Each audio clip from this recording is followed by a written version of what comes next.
KG5 for Bupa TSL round 15 action. This is an absolute bump clash up against the Launceston Blues. The Blues arguably in the competition at the moment on a really nice run. Glenorchy, they've been through some injury woes, but they get back some key soldiers today for a big clash that could have final spot ramifications. Cam Brown. Yes, certainly. Match of the round, no doubt about that. Well, just need you to put your mic down there. Brownie, it's been a little while in between drinks. You're right now? I think so, good. Full night off. We're still struggling a little bit. Didn't go that side.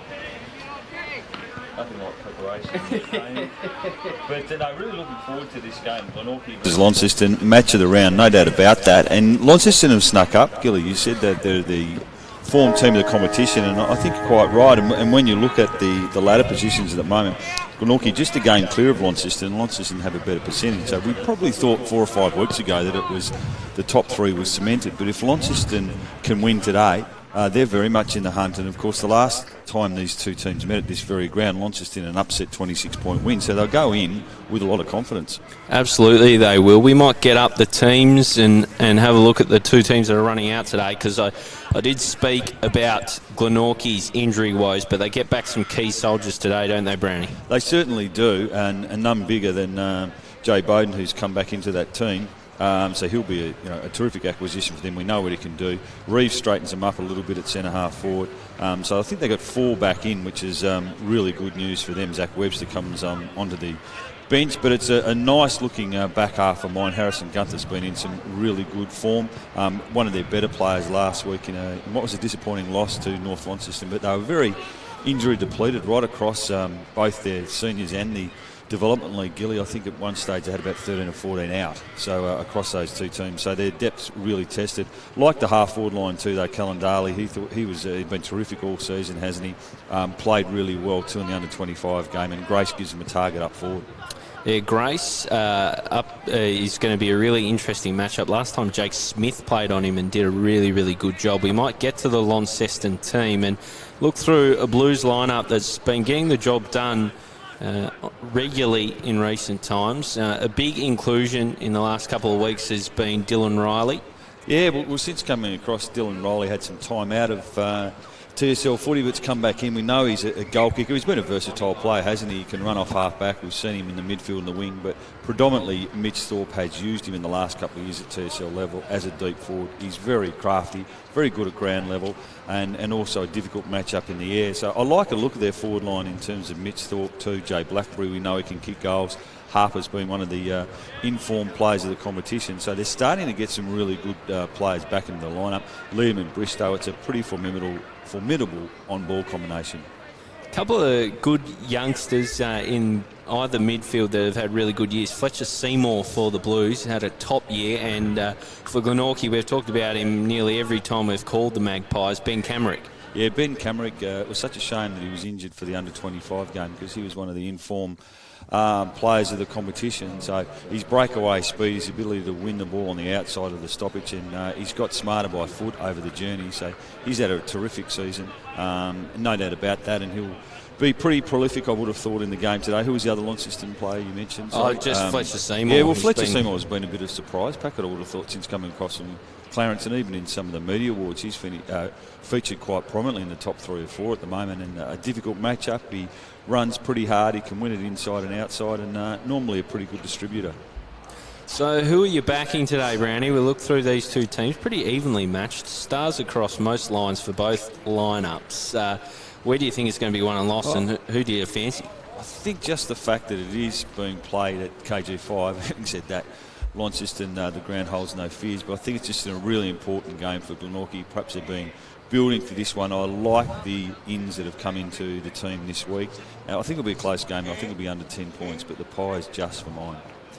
So we talked off the top that this one could have a big say in terms of the finals race. So for most of the year, we've seen a top three that has seen Glenorchy, Lauderdale and North Launceston in it. The Blues making a late run. Do you think the Blues can do some damage come September? I certainly think they can. Going back 5 or 6 weeks ago, I thought there might have been a bit of a gap between the top three teams, but I think they're slowly building towards the season. They're a pretty hard team to beat at Windsor Park.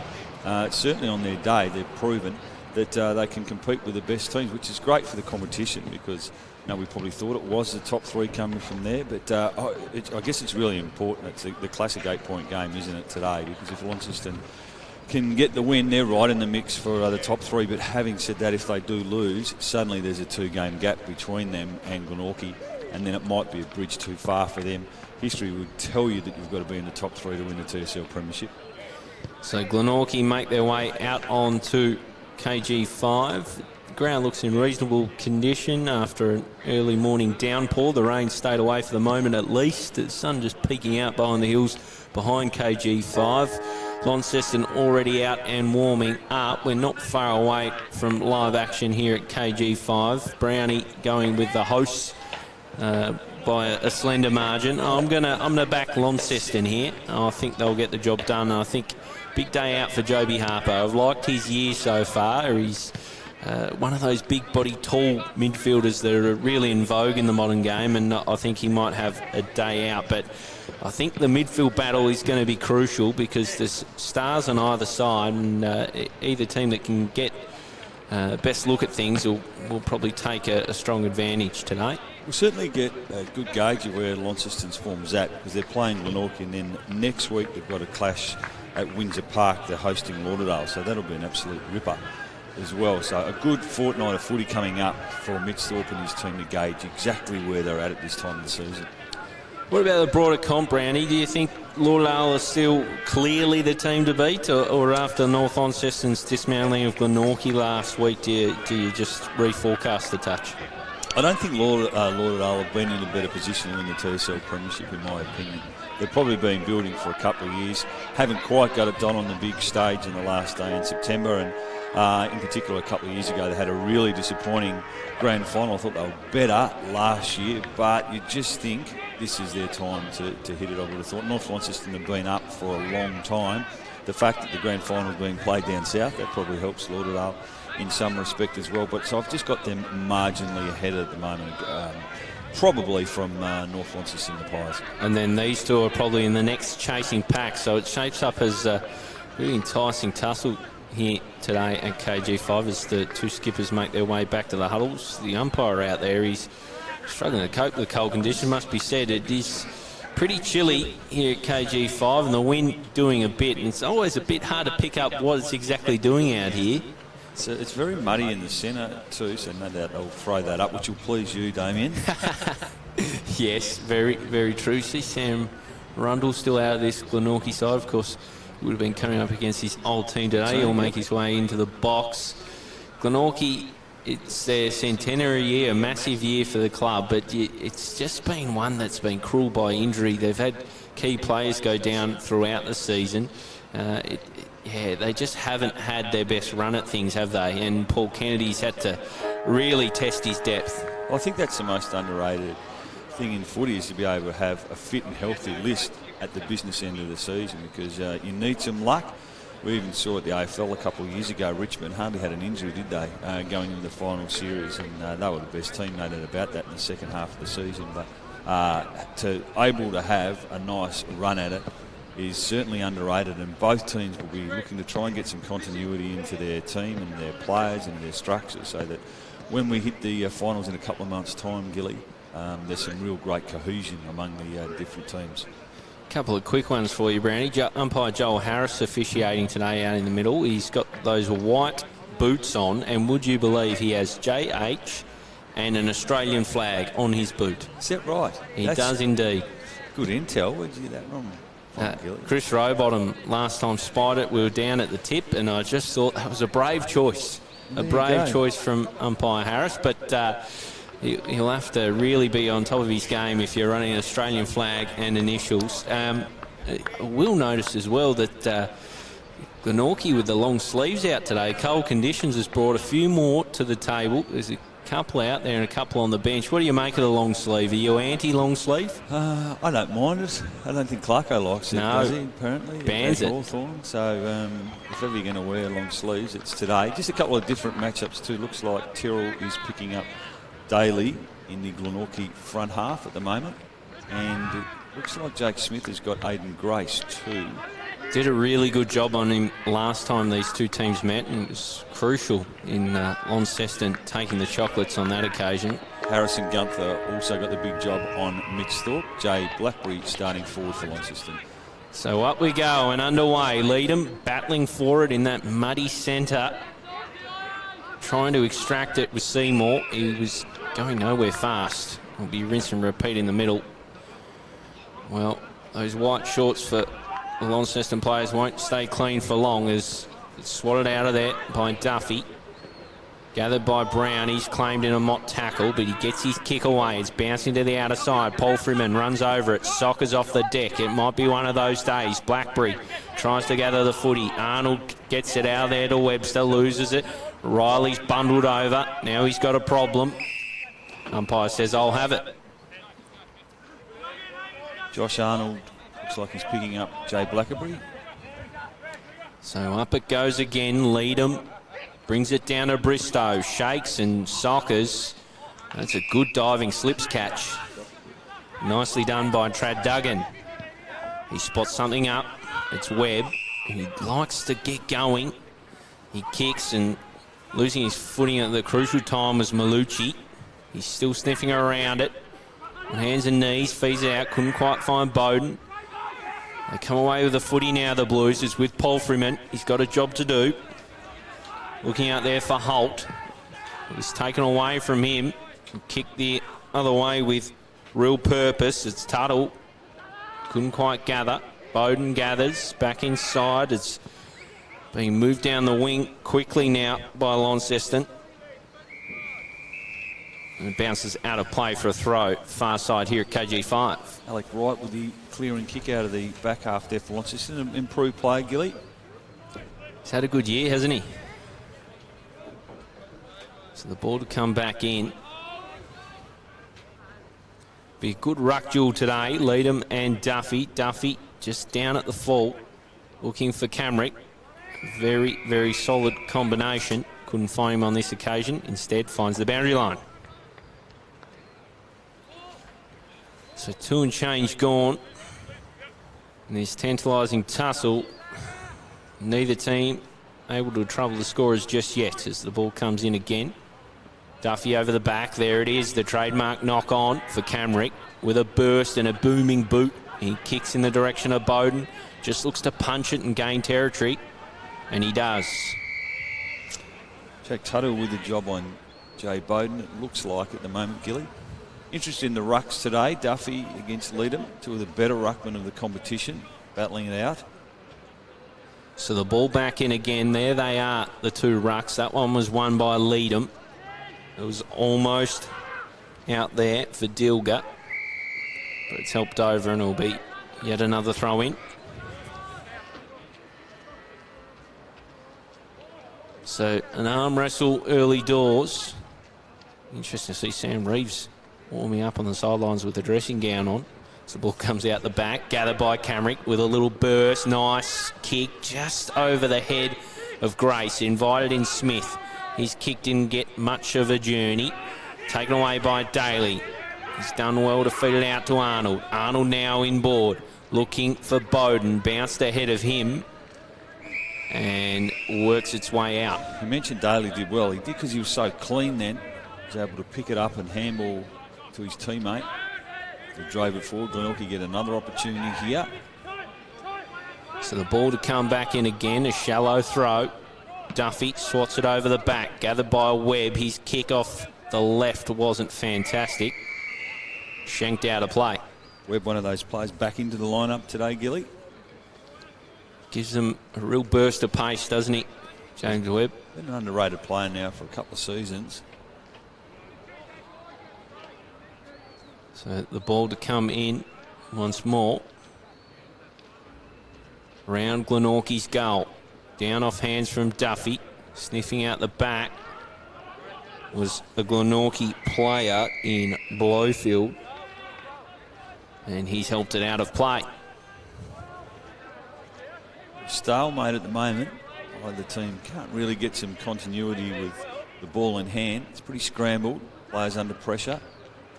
So lead them off hands. It was gathered by Glenorchy, but not for long. Tumbling in there. It's Camrick, claimed in a tackle.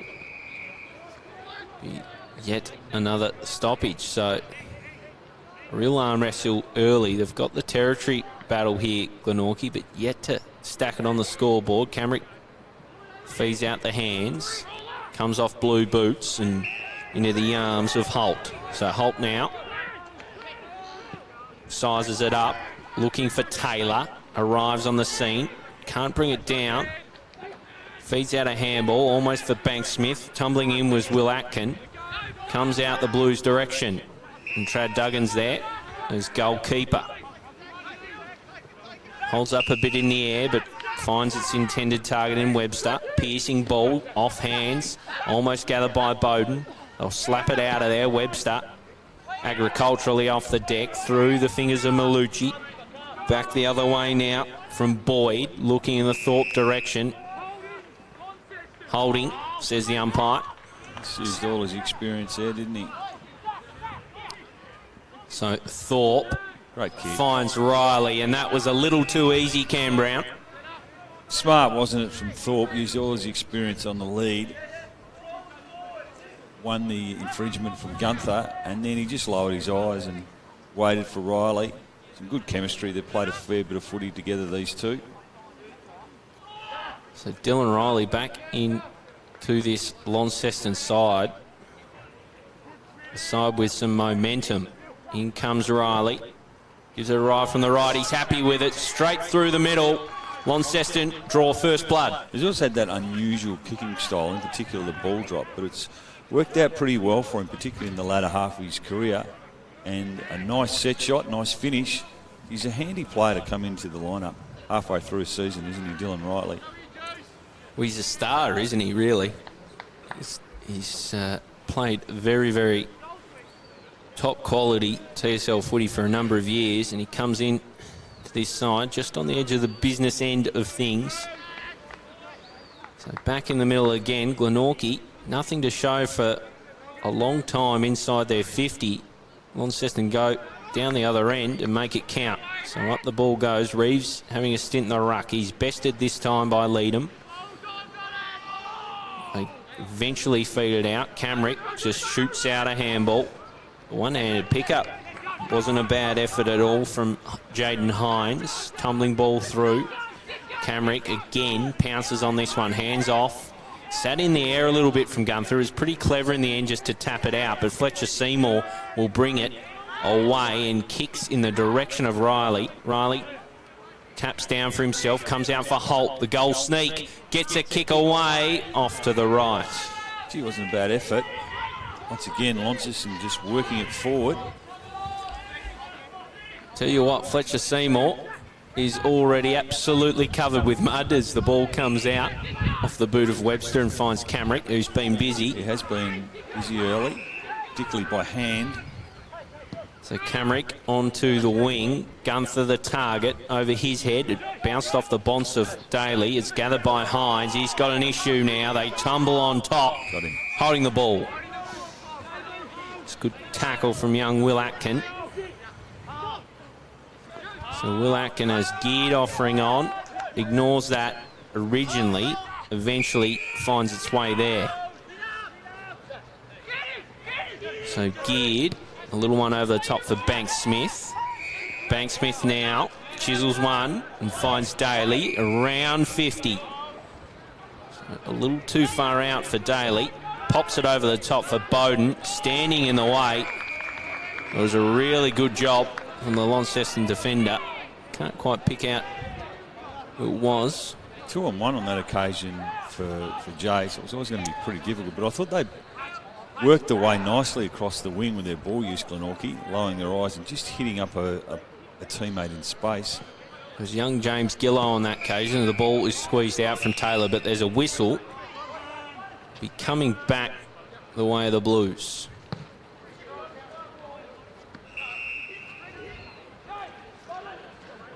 So they'll bring it out of defence now. Thorpe, the logical target. It goes the way of Leadham. He taps down to Thorpe, who becomes the crummer. Kicking away now.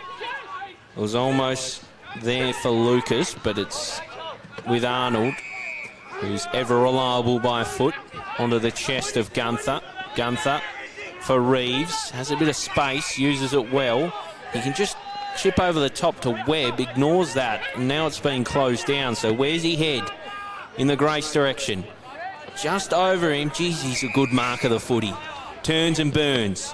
Oh, in to Brown. Smith wastes no time just to repel with a big kick. Gunther chops off. Now kicking for Banks Smith. He turns. A little chiseler off the left, just short of Bowden. Asked plenty of the champ. It's been paid a mark. Perhaps fortuitously. They go. He pokes this one in the pocket. Grace. Great lead, great kick. I didn't mind the last mark from Grace and the intent to play on. Unfortunately, it was smothered off the boot. But they just opened up the fat side, and Aiden Grace got on the end of a bullet-like pass. Good matchup. Teammates a few weeks ago in the under-25 rep game, Jake Smith and Aiden Grace. So Glenorchy yet to trouble the scorers. This man, when he's had looks at goal, has been pretty ruthless so far this season. Probably the forward of the year. In he comes. Aiden Grace very happy with how it looked off the boot. Straight through the middle. Just a point adrift now, the Magpies. Well, he's been a fantastic addition to the Glenorchy lineup since coming back from the Geelong District Footy League, I think, and then also played a few games at VFL level. But he's become a very good kick for goal, hasn't he? Very reliable. And that's what he's there to do. Nice finish. Keeps the Pies in touch. Does indeed. Just to point the margin. Shaping up as a top contest, this one. Scores hard to manufacture as the ball's up again. Duffy back in the ruck. Lead him down for Taylor. This is good extraction from the Blues. Bristow brings it away. Just short of Lucas. Arnold was caught as he looked to handball. Now with Brown, who's wrapped around. Umpire says, I'll have it. It's goal number 32 for Aiden Grace. It's a good return so far this season. Ruckjul didn't amount in much. Ball coming away from Blowfield. Kicks onto the outer wing. Almost for Bowden. Just shields the footy and wins the ball. Little kick over the top. Motta's run on. Feeds inside. Slipping through the fingers. It's still there if he can claim the footy. Aaron Brennan comes back the other way, but Blowfield sitting in the hole. Just kicks over the top. Mott now on the outer wing. The kick had to be good. He was in between two Blues. Takes away the footy. So Mott looks towards a pretty crowded 50 unless he can get a penetrating boot in the Grace direction. Doesn't quite get there. All Blues at the full. Bristow gets his kick away. Unfortunately, he's overshot it out on the full. And Jay Bowden will have the resulting free kick, or is it a free kick down the ground? It might have. Good call, Brownie. Good pick up. I think it's going to be Palfreyman ball. Must have been a downfield free kick. Let's see it. So Palfreyman from half back, kicking in the direction of Vandervelde. We haven't called his name too often. Certainly in the forward half for his career. His job will probably just be to present, make a target, and bring the ball to ground, I would have thought. Interesting player, reads it very well. Ball comes in again off Leadham's hands, almost for Seymour. He cried for a free kick. Now they all burrow in. The sun's out here at KG5, which will be welcomed by players and fans alike. As the ball comes up again, off Duffy's hands, just stretched over the top and tapped it to his toes. Be another stoppage. Underneath all that is Geared. Become a valuable player in this Glenorchy outfit. There's Duffy again, out a couple of bites of the cherry. In the end, he put it straight down the throat of Bristow, who gives to Leadham. Leadham kicking in the Holt direction. He was just caught in poor position there. Holt will go the way of the Blues. Brennan wanted to hand it off to Camrick. The umpire's having none of it. So Gunther, little one for Geared. He steers it under the outer side. The Magpies look to bring it down in the Duffy direction. He's done pretty well there, Duffy, to get good position, but just didn't quite bring down the footy. Out it goes.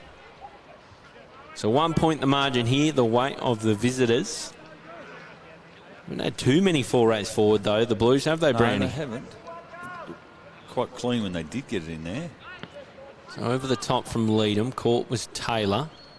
Trickles out the back, and guess who? Here's Camrick, arrives on the scene, kicking in the direction of Bowden, gets rid of his opponent, and he'll be pinged for it. Good decision.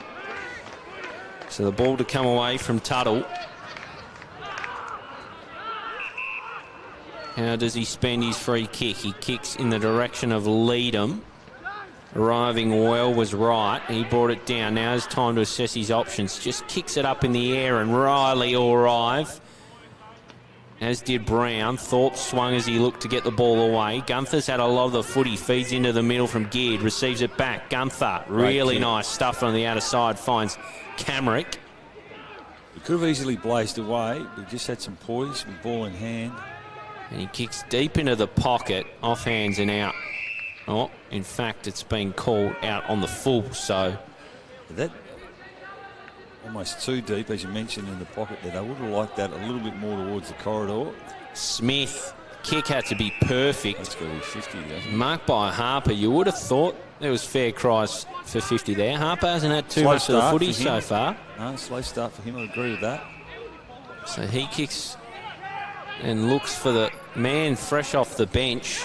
It was Miller Hodge. He eventually got it and gave it to Smith, and they'll move it away pretty well now. Launceston, sitting under that one was Gillow. Brought it to the full, but there's Geared. You sense he likes these conditions. Yeah, he looks made for wet weather footy, doesn't he? Webb over the top to Mott. They've got the free man on the outer side, but it's the big ruckman Duffy, so he ignores that and kicks for Reeves. Did well to get rid of his man, but didn't take the mark. Harper out now for Vanderveld. I don't think either player knew where the footy was. For whatever reason, a lot of those forays into the Glenorchy forward 50 have come on that over that far side of the ground. Can be difficult at times to score from that position. You're right, Brownie. We haven't seen too much action on the broadcast wing here as it's gathered by Smith. He's claiming a terrific tackle. And it's gone against Camrick, so I'm not sure whether that was in the back. I think it was. So Smith now, he went with the short option last time. He goes there again. Little one into the back pocket. It's been a fascinating duel so far, Jake Smith up against Aiden Grace. I think both players will have their moments throughout the next 3.5 quarters. So the ball comes away. It's gathered by Glenorchy. It'll come in through Banks Smith. Great kick. Fantastic kick, just straight onto the diving chest of Grace. A bit of back and forth there between French and Smith on the mark. So Grace already got one to his name so far this afternoon.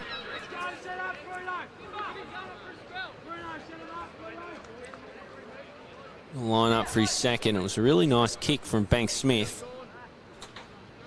Just put it into the space in front of Grace, and he arrived in time, took the grab. Now can he complete it with a goal? And he comes from about 45, gives it a roost. Really nice kick, Aiden Grace. 2 on the board for him, and he's getting the Magpies going here at KG5. Yeah, he is. He's quick off the lead, isn't he? And they do hit him up and reward his hard work. But he's also good overhead too, as well as on the burst. And as we mentioned early on the call, he's become a pretty reliable set shot for kick for goal. Outside the under 25s. Heart College boy, what's that? Outside the state under 25s. Yes. Yeah, well, he could have had a real day out there, albeit at a pretty strong game on the medal. He did indeed. Good start for him, though. 2 goals on the board, the 2 and only goals for Glenorchy. 2 straight 12 they are. Launceston 1-1-7. So back in the middle, Duffy brings it to the floor. Gathered by Bristow. He feeds out for Harper. Booming boot inside 50, but it's Gunther sitting there. He's read that well then. Harrison Gunther, he started well. He's had a bright first turn, Brownie, and I know that'd be getting you excited as he kicks out in the direction of Duffy. Just slipped through his fingers at the crucial time, and Leedham was there to make him accountable. So a slender margin for the hosts. You just feel like they've been on top. It's only a 5-point margin. So back in it comes again. Duffy in best position, brings it to ground level. Just trying to extract it there was Bristow. It's helped out. So 20 and change gone here at KG5. Pretty ordinary morning here in Greater Hobart area. Is now looking pretty good. Inside a bit of wind. Sun's out. So the ball comes in again. Duffy over the top. There's a free kick. Go to Leedham. It's going to go the way of Leedham. Or off the ball, I think. No. Bit of confusion here. It is Bristow's kick. Those stoppage free kicks can be a lottery at times, Brownie, as Bristow just pokes into vacant space. Blackberry arrives. Couldn't bring it down. It falls the way of Blowfield. Here's Camrick. He goes back for Arnold. Arnold squeezes out a kick and miscues it. Out it goes. So it's a Hines ball. Jaden Hines, a little one over the top for Harper, who's starting to get things going. He's always had a great tank, Harper, so he'll work his way into the game. Gee, beautiful kick. Fantastic kick straight into vacant space where Mitch Thorpe hit up. We've called Mitch Thorpe many a time now, Brownie. They've been pretty disciplined, Launceston. Look at that kick again. Fantastic.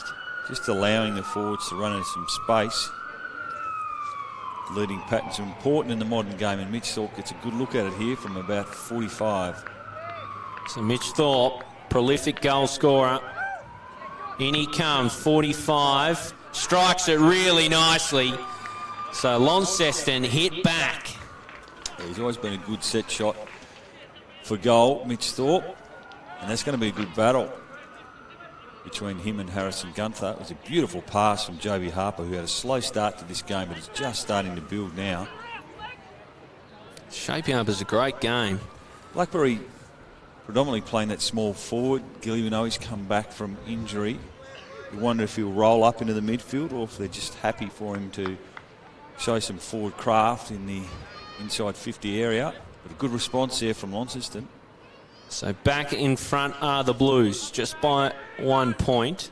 So we're up again. Great ruck battle, got to say, as Leedham brings it down to ground level. Camrick sniffing around it, lost his footing.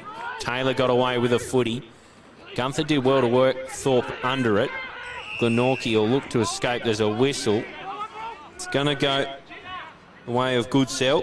He did it well, didn't he? Made sure the umpire noticed. Young man.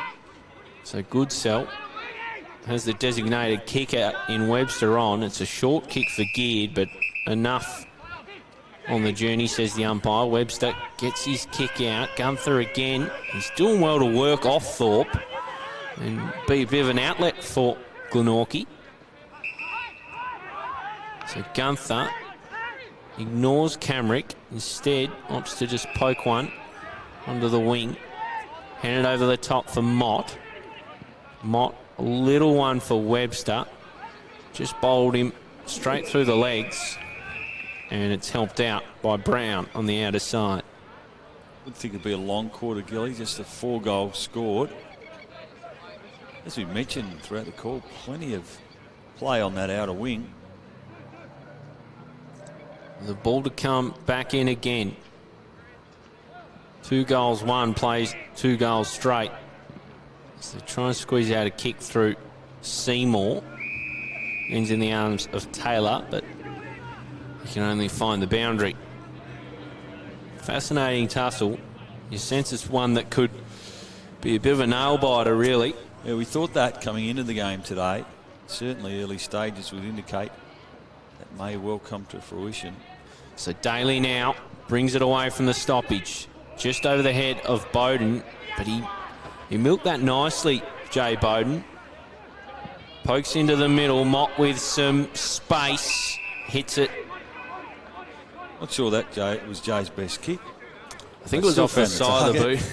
I think what it spoke to, Brands, we see the replay, yeah, he definitely didn't mean for it to end where it did. Mott was in so much space, and he'll look to take full toll on the scoreboard. Reece Mott, usually a nice user off the left, gives it a ride. It starts left and ends left. Normally backing the kick, that Reece Mott. So scores level here at KG5. Jake Smith from full back now. Booming boot beyond the arc. Reeves arrives, as did Leadham. Leadham brought it to the full. Coming through was Tyrrell. Did nicely. Holt now. Just in between him and Thorpe, and Gunther read it better than anyone. Gathers the footy. Claimed in a tackle. It's a good attack. Really well read and good attack, as you say, Brownie. So far side, KG5 has seen most of the play today. Chewing the footy was Reeves. He's going to get a kick for it. Drops it off for Camrick. He uses his pace. Brings it inside 50. Almost for Grace. At the fall was French. Trying to feed it out was Smith. Wrestle for the footy at ground level. I think there was a tackle from Taylor before his opponent had the footy. Just wonder whether you do throw Jay, or he is actually, just as we say that, Jay Bowden moving a little bit closer to goal. They'll be happy with Grace in his 2 goals, but I just think try and get Jay in a dangerous spot, getting deep forward. So Taylor there, caught high. Will get a free kick and look to bring the ball away for the Blues. No obvious option for Taylor. In the M1 presents, and he pokes it onto the outer side. It wasn't quite gathered by Tyrrell. It was fed over the back by Camrick. He thought he kept it alive, but the boundary umpire disagrees. I reckon we've only got a minute to go in this first quarter, so a goal here for either side. Be really handy coming into the quarter time break. So in it comes again. Off the hands of Leadham, punched away. Gathered now from Taylor. Taylor over the top. Almost there for Wright. Trying to gather with Seymour. He slung in a good tackle. Umpire circles, holding the footy. Hasn't quite got going yet, Fletcher Seymour. No, he hasn't, but Camrick has, and he puts it onto the chest of Reeves. Back over the top for Camrick. Camrick from 50 now. Just pokes in the Grace direction. Jeez, he's got strong hands. That's where he might have Jake Smith in the air, just that vertical jump. Because he had to sit and wait. If you watch this on the replay, the kick didn't necessarily suit him 100%. But that old adage of playing in front, he's got a big frame to try and get around. It's been a great start for him personally to have 3 goals on the board at quarter time. So when he comes, Aiden Grace, the quarter will belong to him if he can poke this through. He does, right on the siren. Aiden Grace, 3 goals, and he gives Glenorchy a handy buffer. Well, he's kicked their score, hasn't he, at the moment, apart from behind to Reece Mott. It's probably been the story coming in at quarter time. We mentioned a goal would be very handy for either side. It was Glenorchy that took that opportunity. And what was a bit of an arm wrestle, Gilly, in that first quarter, it's got to be said.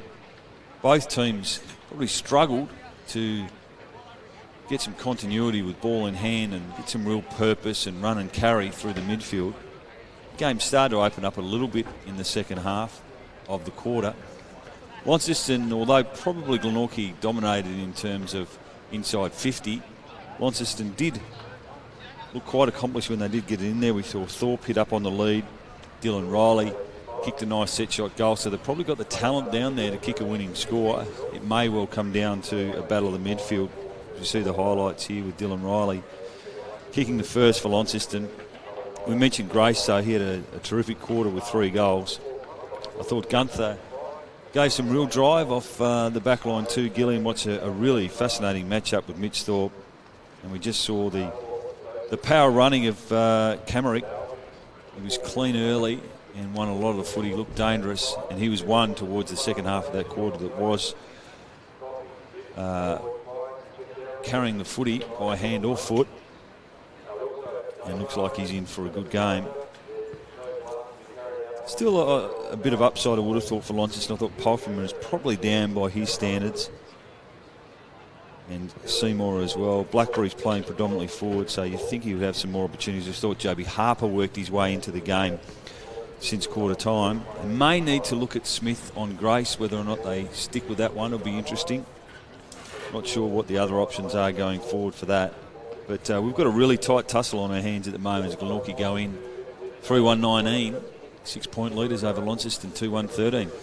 Yeah, it's a quarter that largely belonged to Aidan Grace in terms of Glenorchy's work inside 53 goals to him.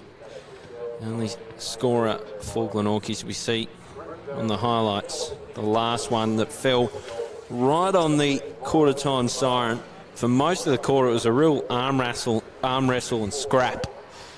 And Glenorchy probably bested the game in terms of territory, but didn't really take toll until a bit later on in proceedings. We look at the goal kickers, as we said, 3 to Aidan Grace, singles to Riley and Thorpe, who have presented well inside forward 50. One thing I'd say about the game so far is Launceston haven't got it in there as much, but when they have, they've looked very, very efficient and dangerous. Yeah, and as we mentioned, I just still think there's some upside with a number of their players not having big first quarters.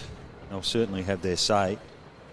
Bristow is another one I think that can work his way into the game.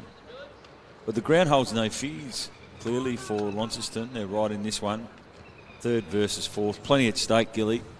Glenorchy with an opportunity to put an 8-point buffer ahead of Launceston.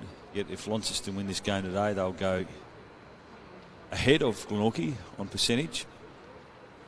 It will do. Just around the grounds, Tigers with a 5-point lead, would you believe, against North Launceston, 2-1-13 to 1-8 down at Twin Ovals. So good start from the Tigs there. And just looking for the quarter time score from North Hobart. North Hobart have a lead. A really strong lead by the looks too. 2-5-17. They lead Lauderdale just the 2 behind. So I think they might have a breeze there, knowing the way the Lauderdale Oval tends to play. Colin Garland and Sam Daly on the board there for North Hobart. If well, they had a really good week last week, North Hobart, didn't they? And looking to continue that hot form. I don't think anyone would have tipped them to get the job done over Lauderdale, though. But as I said, maybe in the case of both Twin Ovals and Lauderdale Oval, you need probably to look at a half before you can really judge. It's sort of like the old West Park days. Yeah, exactly. So 2 teams in huddles here at KG5. Which coach do you think would be happier? As just look over, players stopped for over 5 minutes following a sickening clash between Josh McGuinness and Ollie Divenuto. So Ollie Divenuto looks in a bit of strife, but both players coming off the field. So the players stopped late in the quarter down there at Lauderdale Oval. But yeah, as I was saying, Brownie, which coach do you think would be more pleased with how things have unfolded? Well, at least from a Mitch Thorpe perspective, Launceston aren't out of this game. They haven't been blown away, and that can be a danger when you are travelling on the road. I think he would like some of their on-ballers to lift. We mentioned a few of those at the quarter-time break. So I think he sensed they've got the forward line down there that could trouble Glenorchy, such as the talent in that forward half 4 Launceston, from Glenorchy's perspective, I thought they won a fair bit of the footy, but probably their connection at times, I thought they got caught too far over the other side of the ground. And when they did straighten up and look for grace on the lead, more towards that corridor, then they were able to convert. So I think either side, both coaches would be reasonably pleased with the effort from both of their teams as we come in what should be a really interesting second quarter. No breeze to speak of. But some players you'd think are going to have their moments. Cullen Daly has been pretty quiet by his standards. Massive fan of his footy work over the last couple of seasons. Yeah, there's still some players can add and go to another level, but one player, we spoke of Aiden Grace, but Ben Camrick continues to go from strength to strength, finding a lot of the footy. Yeah, I would have thought he would have had 8 to 10 possessions in that first quarter, right from the word go. So players prepare, getting position. We've got some of their extractors in the middle of the ground now. Launceston, Harper, Bristow's in there. So up it goes. Comes out off the soccering effort from Bank Smith. Straight inside forward 50 now from Bristow. Almost for Riley. He was crunched in a good tackle. Taylor gets it out. Bristow again. Ball blocked by Duggan. Comes from Webster. Gets it out whichever way he can. Webster. It was Webb rather. From Seymour to Hodge. Back for Seymour. He's got a job to do now. It's gathered and worked away by French. He kicks towards 50. Smith just muscles out Grace, Sockers, but it's in the direction of Camrick. Helps it back to Grace. Now with Camrick. Bursts away. Camrick. It was a helicopter effort. It couldn't find its way through the sticks.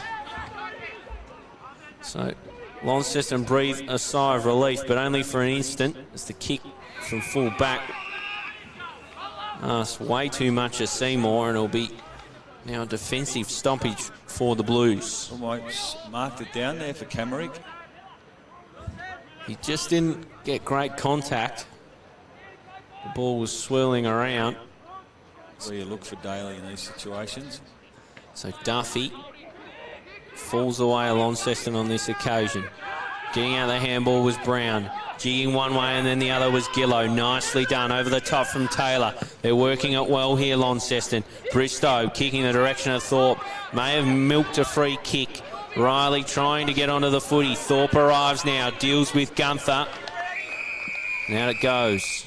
When was the last time you saw a player wear number 88, Damien? I noticed it in the first quarter and I didn't get a chance to touch on it, but yeah, if he goes down injured, it might be from carrying such a heavy number. Extraordinary high number. That's as heavy as a number can get, 88, as it trickles away. It's an old scholars type number. Usually dealing the high digits. But yeah, it's the first time I've seen it at TSL level, that's for sure. I think he's got the record for most games played. Number 88 already. The illustrious record that is Duffy brings it to the floor. It's gathered by Bristow. He's getting busy, Bristow. Just puts it over the top. Taylor almost. Here's Harper. Harper now gets his kick away. Not great. He just got on his wrong side there, wasn't he? So behind. But you're right about Bristow. His first 3 or 4 minutes has been terrific. It's his second quarter. So Duggan, a booming boot from full back. Waiting for it was Duffy. It worked out okay in the end for the Magpies as Mott squeezes it out the way of Bowden. He drops it off. Here's Bank Smith with a bounce and run and carry. He puts a ball inside 50 that only looked destined for Ryan Tyrrell. You read that well, Tyrrell. He's got Polfram working for him. And he honours the lead. So Polfram over the top. A little kick for right off. Played a bit of devil's footy earlier on in the year. Fed over the top from Hodge. It was Polfram who kept moving. Inside goes Brown. He takes a bounce and backs his speed. The kick left a lot to be desired, but it's found its way to Riley anyway. It slipped off his fingers though. Well gathered by Arnold. Got a problem now, but was he caught high? He was. So that'll relieve the pressure valve. Yeah, We see this again. The Glenorchy defence, I thought. They let it get over the back. So Arnold, ever reliable Arnold, kicks from the back pocket in the direction of Duffy. He just tried to tap it down. Atkin was swallowed in a tackle. Yeah, he's gone. And he's going to be punished for it. A really good tackle from James Gillow. So Gillow, a little one over the top. Perfect bit of use, straight onto the chest of Riley. Got some talent, James Gillow. It was a nice inside 50 entry. It's a perfect kick. You see it again on a replay. And we get to watch Dylan Riley's approach. Pretty good look at this. Number 88. And he comes, kick one already off the right boot. He's assessed that very nicely. Straight through.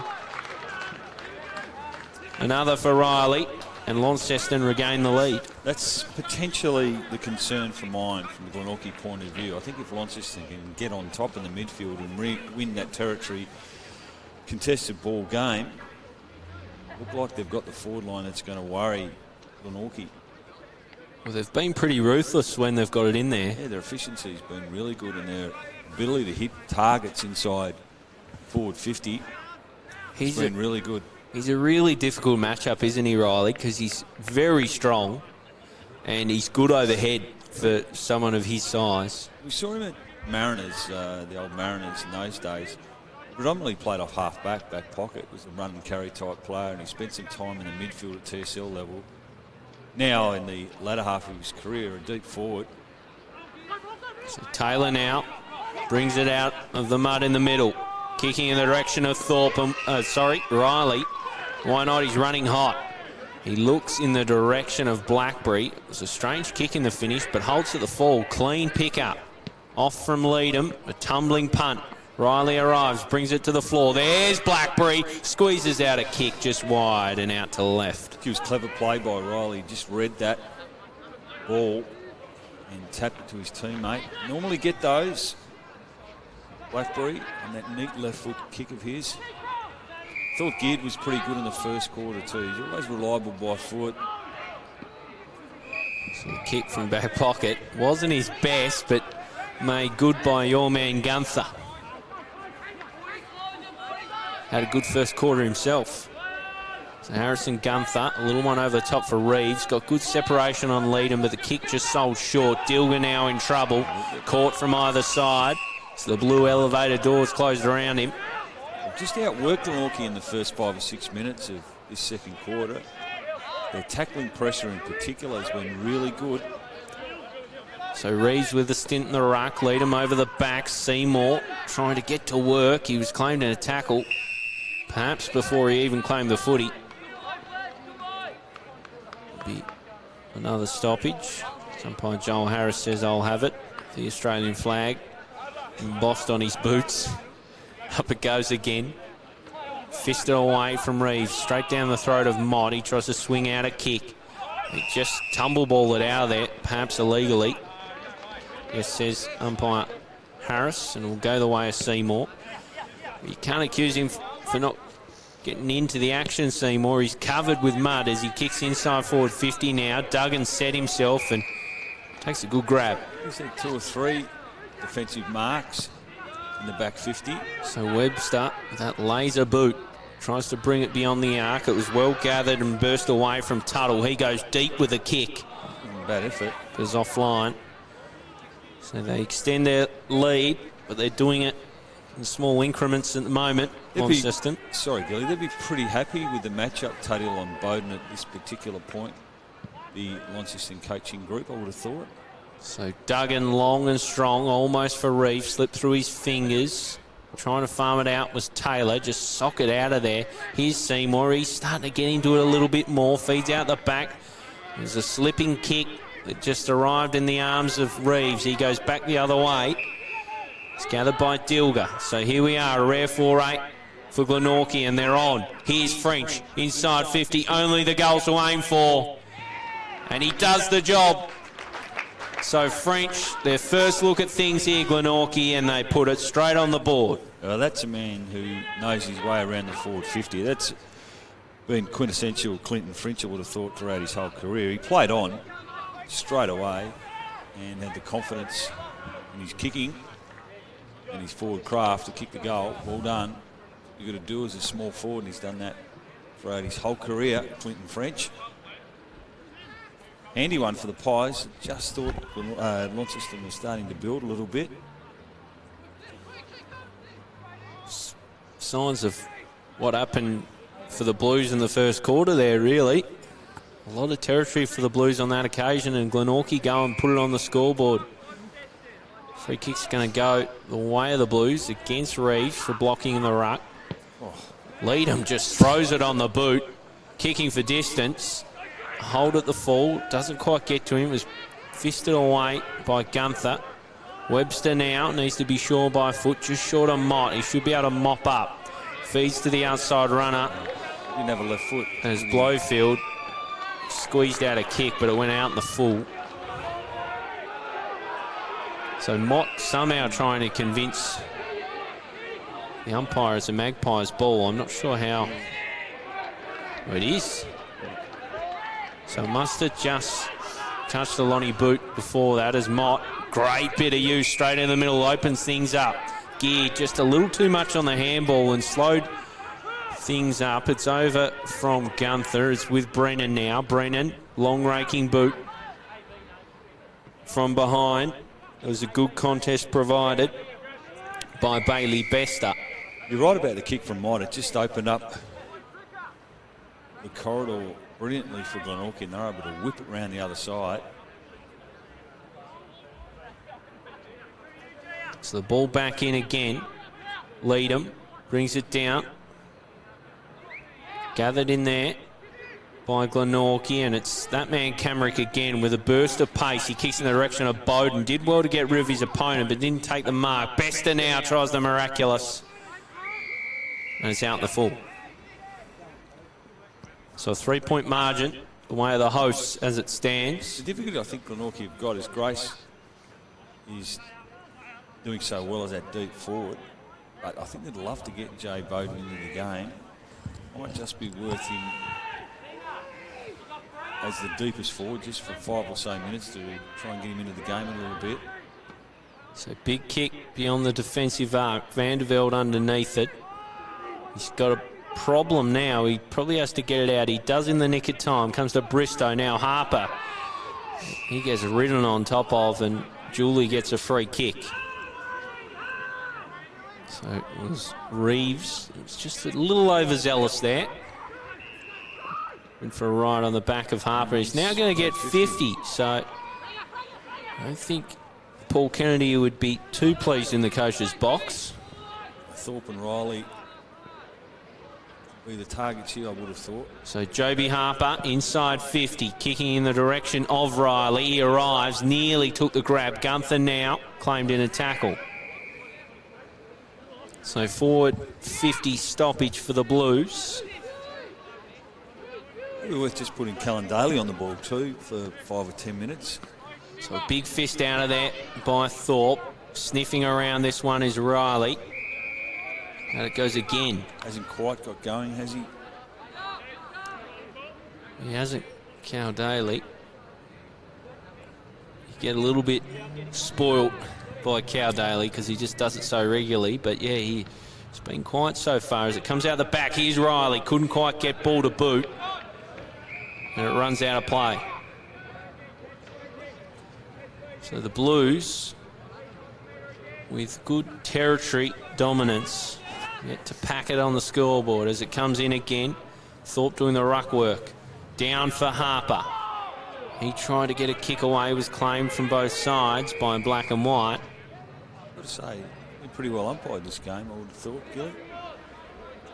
I have to agree as the ball comes up again. Thorpe down to the floor. Webb tries to squeeze it out of there. He's claiming a Seymour tackle, and again, umpire says, I'll have it. Not much room at the moment. Thorpe might just try and bang this one into space. So Thorpe sort of tried to do just as you said, Brownie, but it didn't quite work out. Here's Paul Freeman, arrives on the scene. His kick was blocked before it really got moving. Picked up by Atkin, now with Mott. Mott inside for Geared, a little chiseler over the top. They've got a free man on the outside here. Camrick inside 50, kicking in the direction of Grace. He kicked 3 in the first. Here he goes, turns and burns, eyes the goals. Aiden Grace let it hang in a big way. Out on the full. He had Jay Bowden, I think, leading up at him. But such is his confidence, he's already kicked 3 goals in this game. He probably backed himself in. A rare error. Gee, I'm not sure that. That one looked like it touched grass before arm, but it's gone the way of Harper, and away the Blues run. A little kick by Wright is not good. Sorry, it was meant for Wright. It was Hodge. It's Bank Smith in board for Camrick, who's had a lot of the ball. Really quality accumulator these days as he kicks towards the arc. And there's Big Vanderveld. That's what he does. Went back with the footy. So we saw him deployed forward in the first quarter. He's gone back now. He hands off for Smith, the little chiseler, and that's a good slips catch taken, I thought, by Hodge. Not paid by the umpire. Arriving was Lucas. So Toby Lucas. He's got Seymour on. He's put a little too much on it, I thought, but it worked out okay. Now with Smith in the bullseye. He goes right to the other side, switched it up. Great defensive effort from Jay Bowden, but still there for the Blues. It's a whistle. Free kick for off the ball. It's going to go the way of Launceston. Coach, I think. No, it's going. Coach thought he had it. We look at the replay. Geez, that was a good spoil. It's going to go the way of Jack Tuttle. So he's got the big job on Jay Bowden. Done a pretty good job so far. Glenorchy are back in the hole and make it difficult for him to spot someone up. Starts his approach. It's a staggered one. He goes out to the right to get the journey. Geez, it's moving. Great kick, Jack Tuttle. And Launceston regain the lead. Now that's a real bonus for a man who's playing on the best player in the competition to get a goal the other way from a free kick and a nice finish. It was a sort of a floating kick, which still had some momentum behind it. That was like a laser. It just shot off, rocketed through, had the journey easy in the end. Really good work. And that, as you say, Brownie, it's a real bonus. Someone that's doing a job on the likes of Jay Bowden, who hasn't troubled the scorers yet, but Tuttle's got his own name on there, so real value add. And again, this seesawing game continues to just change blows. These two teams as it's kicked away from Bristow. Good mark. Good mark in the end by Brennan. Been a regular in the side this year. Stagnant Glenorchy, and oh, they've got away with one there as it bounced off the chest of Pelfreyman. Pretty good work from Gunther. 1-2 with Mott. Mott was dealt with afterwards as the ball comes inside 50 from Gunther. Arriving was Daly, and he gave away a free kick. It's not happening for him at the moment. Been pretty honest so far, Tyrrell, in this game too. He finds Boyd with the kick. Little one over the top. Now Taylor offering on. He just overshot the kick. Mott feeds out. He's been pinged for a throw though, so that'll halt Glenorchy's momentum. So Launceston from Taylor. Pretty busy too, Taylor. Over the top from that man Tuttle, and he finds Bristow, who's been busy as well inside for Tyrrell. So Ryan Tyrrell looks at a crowd of 50, just poking in the direction of Thorpe, but they had one standing in the way, Glenorchy. Thorpe with good follow-up efforts. Oh, nicely done. Real clean from Brown. Slaps it on the boot. Oh, my Lord! Casey Brown, a goal from nothing. Clean off the deck, throws it on the boot, and it's found its way through the middle. Miraculous stuff. Just watch the attack on the footy here from him. This is brilliant. Just hits it at speed. One-handed pickup. Knew he didn't probably have the time to balance it up, but swung his leg through. That's a brilliant goal. He does have some X factor, Casey Brown. Must be a game high 9-point lead, would it not, Gilly? This one. Yes. It's been just outworked Glenorchy, I would have thought, in this quarter. It's a costly throw in the middle, wasn't it, from Mott, as it looked like Glenorchy were away, and it went down the other end and ended with the Blues goal. As it's now with Banks Smith. He squeezes out a kick. Tyrrell, who's been good, it's on Daly, kept him quiet and doing a bit in an attacking sense. It's going to come back, though. I think it's going to be a Fletcher Seymour free kick. Yeah, it's against Ryan Banks Smith. Just wondering if they do just throw Bowden in the midfield now just to try and get him into the game. Get some touches. They could probably use his poise and composure around the ball at the moment, Glenorchy. Seymour kicks to a pack. Harper, I thought he took the mark, but he brings it away by foot. Eyeing off was Gillow, ran over it, and Mott took the footy away. Kicks long in the direction of Bowden. He cleans up his teammate. And here comes Tuttle. He's done some nice things. That big kick again towards the arc. Thorpe arriving. Deals with Gunther, but not well enough. Gunther with a hand out. Camrick now trying to use his leg speed. Does well, Camrick. Got out of danger and gets it now for Webb. Webb on the outer side. He can kick for Malucci. Being pretty quiet, Malucci.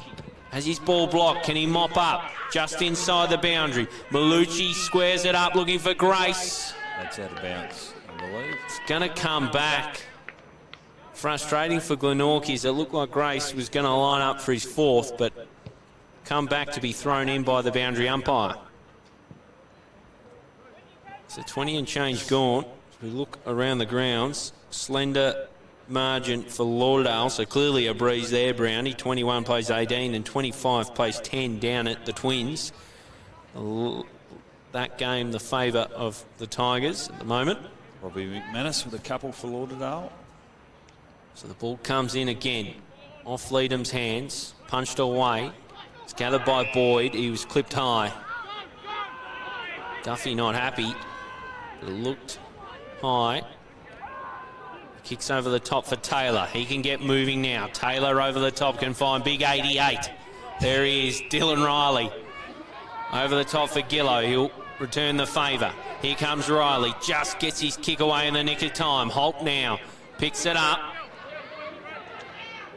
They look to bring away from Duggan. It was Brennan rather, as the kick doesn't go too far. Gathered by Seymour, slaps it on the boot in the direction of Riley. Fell in his lap, he didn't know it was coming. Hands off for Wright, and Wright finishes off. So Launceston are in control of this game at the moment, and they're putting it on the scoreboard. Well, they're well on top at the moment. I just thought in the first 5 minutes they looked a better team with their intent. And just watch Dylan Riley, he doesn't panic. And in a great spot to receive it, Alec Wright, we mentioned, a much improved player. And showed some nice poise there. Now a 15-point lead. I just think Glenorchy probably got to have a different look about it now in the midfield. As we speak, it looks like Daly is going into this one for the centre bounce. I think it's a good move. He's had a quiet game. Can find the footy. Probably not working for him up in the forward half. So I like that from PK. Shuffle the magnets a bit. So back in the middle again. Handy 15-point buffer the way of the visiting Blues. Up it goes. Reeves with a stint in the ruck. Down from Leadham. Trying to soccer away. It was blocked by Daly. Here he goes. Daly being quiet. Not sure what that was. He was wrestling with Seymour. Neither really got the footy as the ball comes away from the boot of Harper. Gathered from Webster. He drops it off for Gunther. He's been good this afternoon. Kicks just over the head of Camrick. Didn't judge it in flight.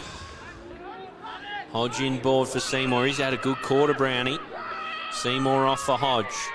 That's a kick meant for Taylor. Is just wide of him. Malucci interrupts it. Handed over the top. Bester was stuck in mud. Comes away from Tyrrell. Tyrrell just almost clean bowled Reeves, but he did enough just to block the footy. Gets his kick away in the direction of French. He's battling with Vandervelde. Did well, the big fella. Gets it out. Running onto it was Tuttle. He ran straight into trouble. It's important 4 or 5 minutes coming up for Glenorchy. They need to stem the tide here as Launceston are surging forward this quarter. 4 goals to them. So up it goes again. Reeves wins his own footy after the ruck duel. Now Blues tumble on top. So 24 and change gone here at KG5. Big game when it comes to ladder positions. A win today for Launceston would give them a red-hot chance of finishing in the top 3. It's tapped over the top from Mott, looking in the direction of Webb. Almost there for Taylor. He had his ball blocked, but out the back, here's French. Goal smart. Goal. He's ruthless around the sticks. Clinton French pounces on the loose footy and puts it through. Well, he's only had a couple of touches. Hasn't been easy for small forwards, but he's made them count. Just watch him here. Just straight away knew where the goals were. Been a terrific player. His career at Glenorchy. Spent some time away, as we know, in the knee for. He's come back. He's had some injuries over his career. That showed all his class. Yeah, badly needed goal for Glenorchy. Keeps him in touch. 9 points.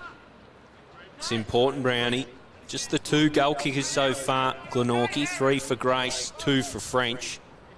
5 goal kickers so far for Launceston, so a much more even spread.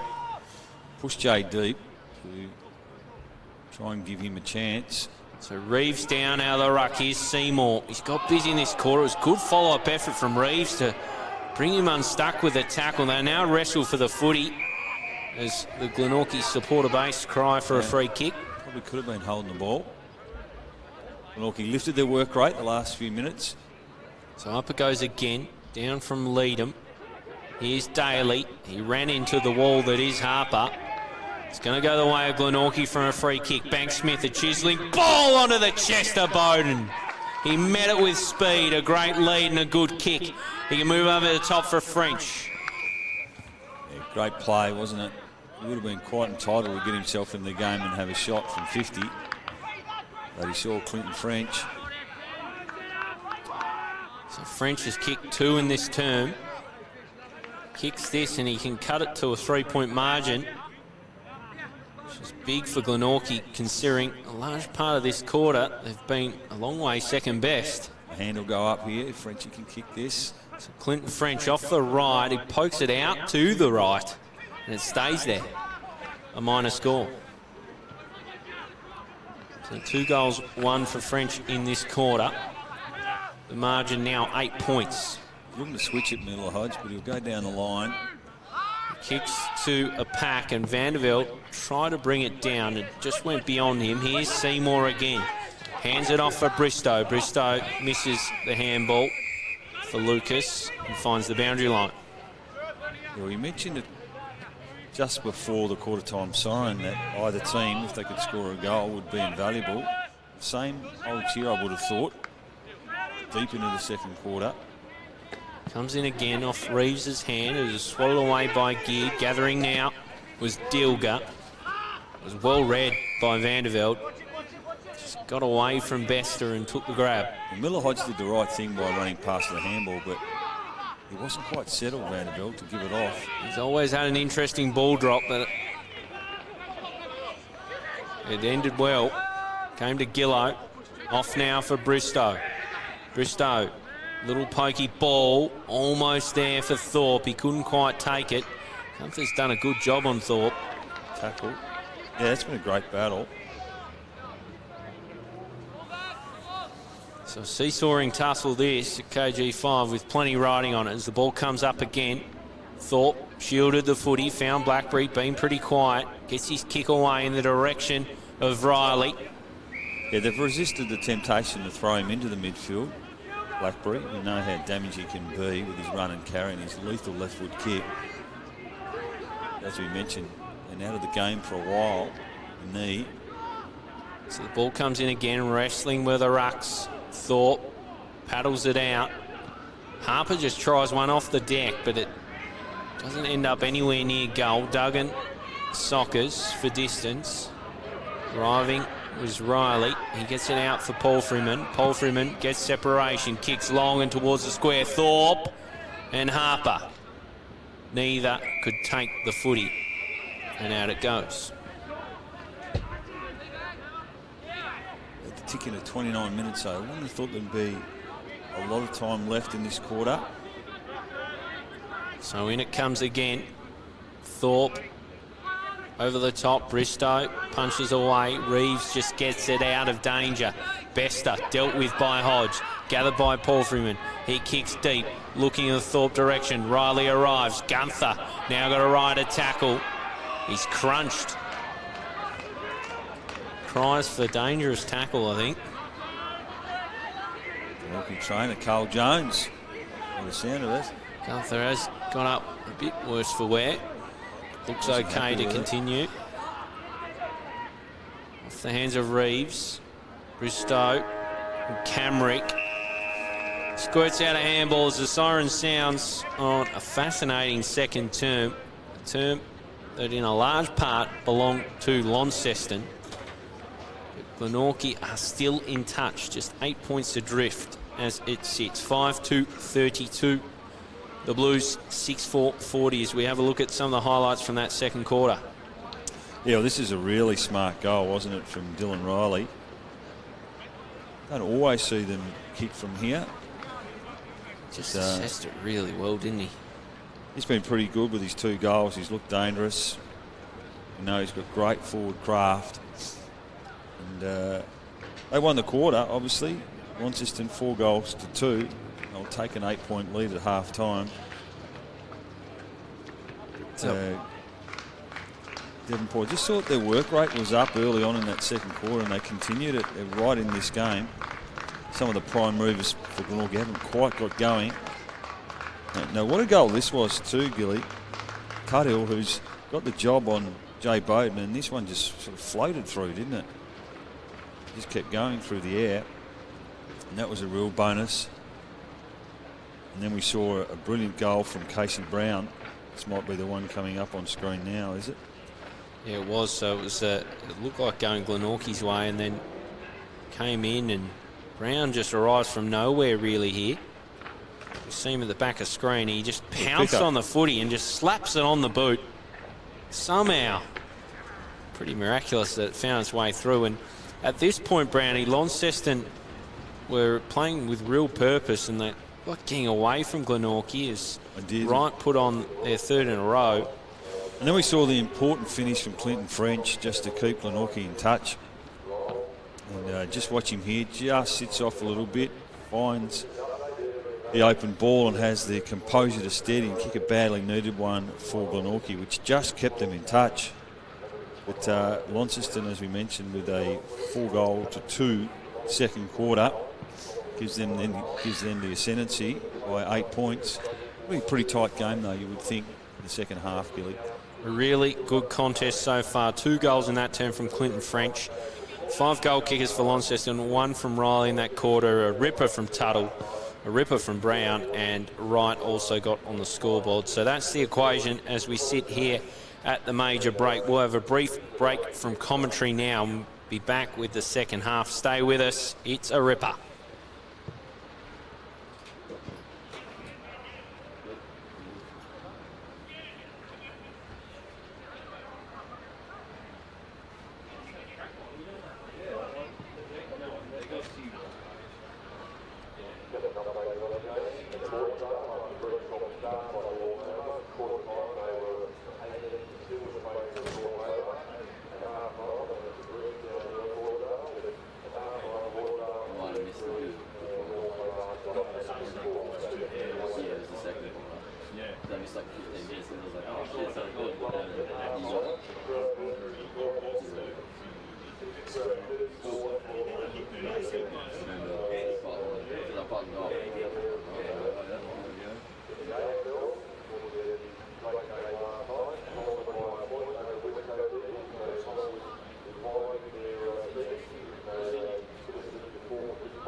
You know, Great on you.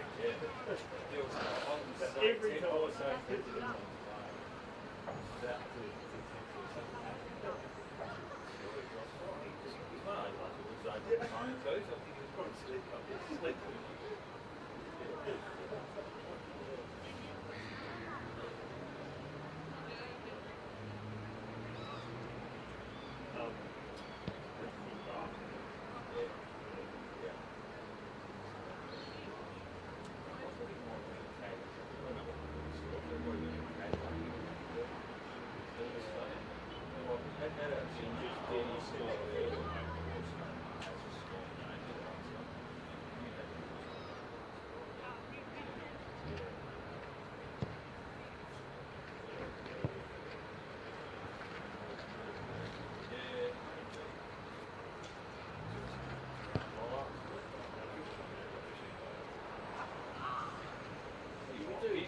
He works players on those. Yeah. We just.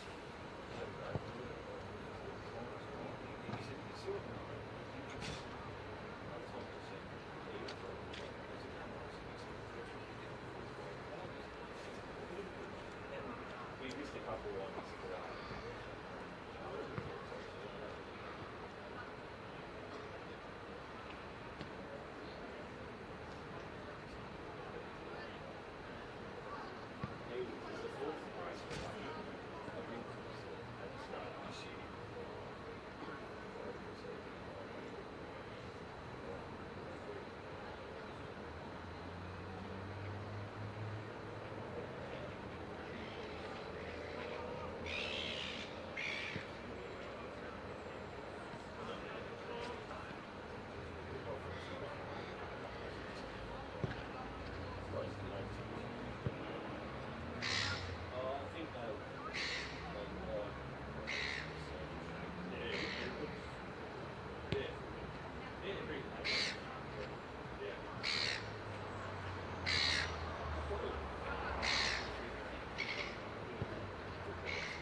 So welcome back for the second half from here at KG5. It was a really fascinating first half. An arm wrestle, a seesawing affair. In the end, Launceston entered the sheds with an 8-point lead. It's been entertaining so far, Brownie. Yeah, I really enjoyed the game.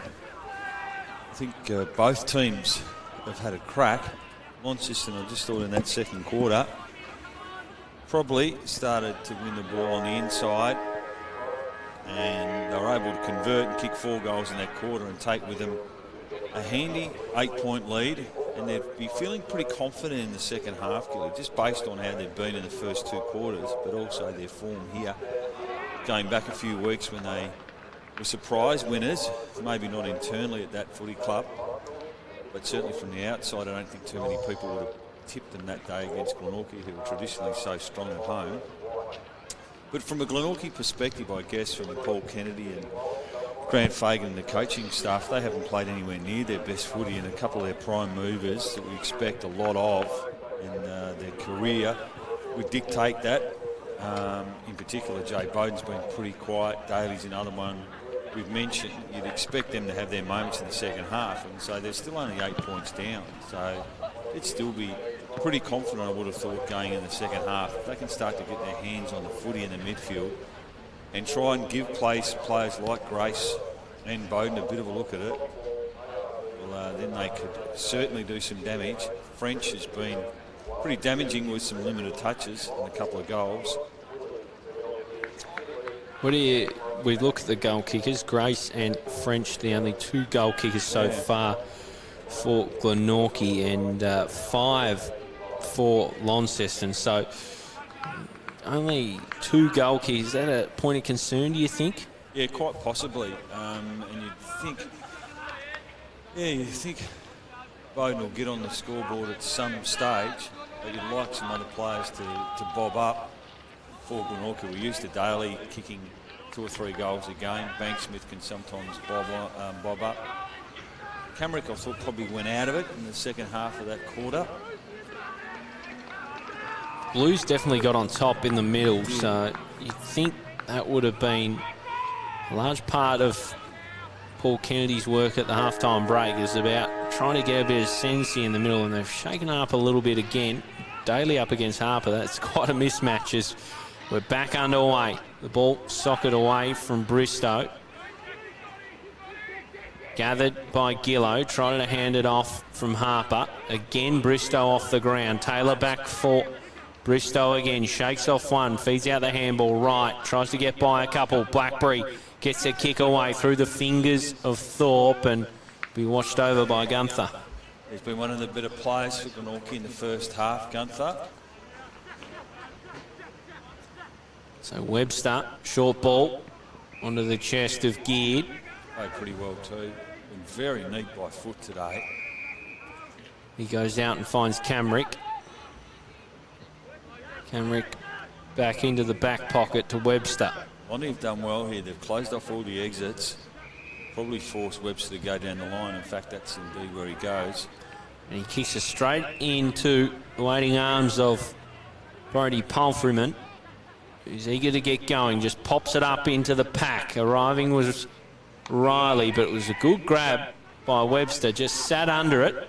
Played pretty well too, Zach Webster. Took the relieving mark. This kick not his best though, and Banksmith perhaps should have done better from his position, but he's led in Blackberry, or rather Gillow. Dylan Riley's gone across to Zach Webster, let him know all about it. Wasn't his best kick. Decision just sat up in the air, didn't it? I like the intent to switch the play, but probably wasn't the right option. So letting Gillow. And he has been a goal kicker throughout his career, Gillow. Does bob up. So here he is, young James Gillow, off the left boot.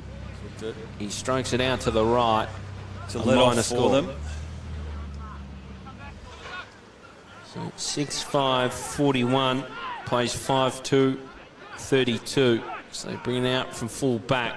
Duggan just drops it short of where he was first headed. Bristow pops it up and finds Harper. So he started the quarter well again. Bristow did the same thing in the second quarter.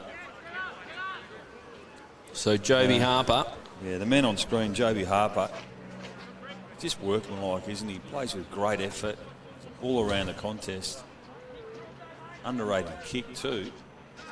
Here he is off the right. He's a short kick usually. He's just snuck it home. Joby Harper strikes early in the third, and Launceston extend their advantage. Kicked 7 goals with 6 different goal kickers.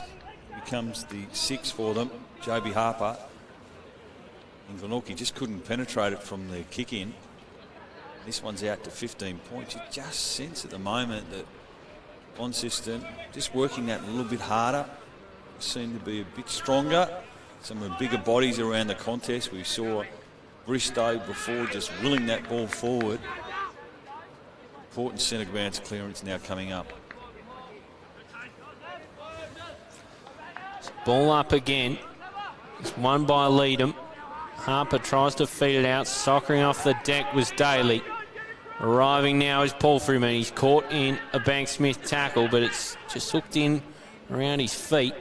Banksmith just kicks it up in the air. The pitching wedge out. It's gathered by Mott. He feeds out for Daly. Now here they go. Off the boot of Dilger. Looking in the Grace direction. Gone out of the game. Swung out of there by Boyd. Almost for Daly. Just by him. And it finds Paul Freeman. Paul Freeman now. Back for Smith.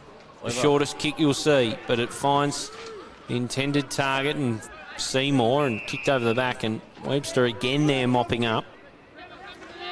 Probably like to switch the play, but he has found Banksmith, who's worked hard for him. So here's Banksmith. He turns and puts it inside 50.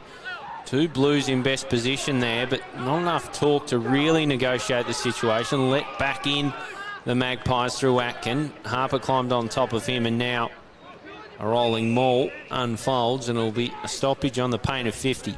Glenorchy got in their forward half. They need to lock it in here and try and score. So up it goes again, down from Leadham. Atkin ran out of time. Umpire lets it go. Gillow now off to Bristow, who's had a lot of the ball this quarter. Good attack on the footy by both players. Coming through now is Riley. Paul Freeman again. Just kicks through the fingers of Duggan. He's there again, Paul Freeman. About 3 or 4 efforts in this play. Off now for Wright, just through his fingers. Able to mop up, shakes off. Wright, really good stuff. A little kick for Riley. Yeah, they're just outworking them at the moment. No doubt about that. Launceston come out pretty strong in this second half. So Riley, kick 2 already, donning the number 88. Heavy number. In he comes. Starts his approach. He negotiated a similar shot well from the other end, and he does at this end of KG5. Pokes it through, his third, and Launceston are bounding away with this game. Yeah, well, you mentioned Holfman working hard. Seymour, Bristow, some of these guys are starting to get their hands on the footy. Harper was involved early in this quarter. Don't underestimate the handball from Mitch Thorpe in the centre of the ground there before, just to release his Launceston teammate. And well played by Wright to find Riley. Showed some nice composure there. And a great finish. This one's out to a game-high 21 points. Gee, they need a response now, Glenorchy. Just not happening for them at the moment, particularly in the middle of the ground. Desperately need this centre clearance. So up it goes again. Down off the hands of Duffy. Gathering was Seymour. He just lost it.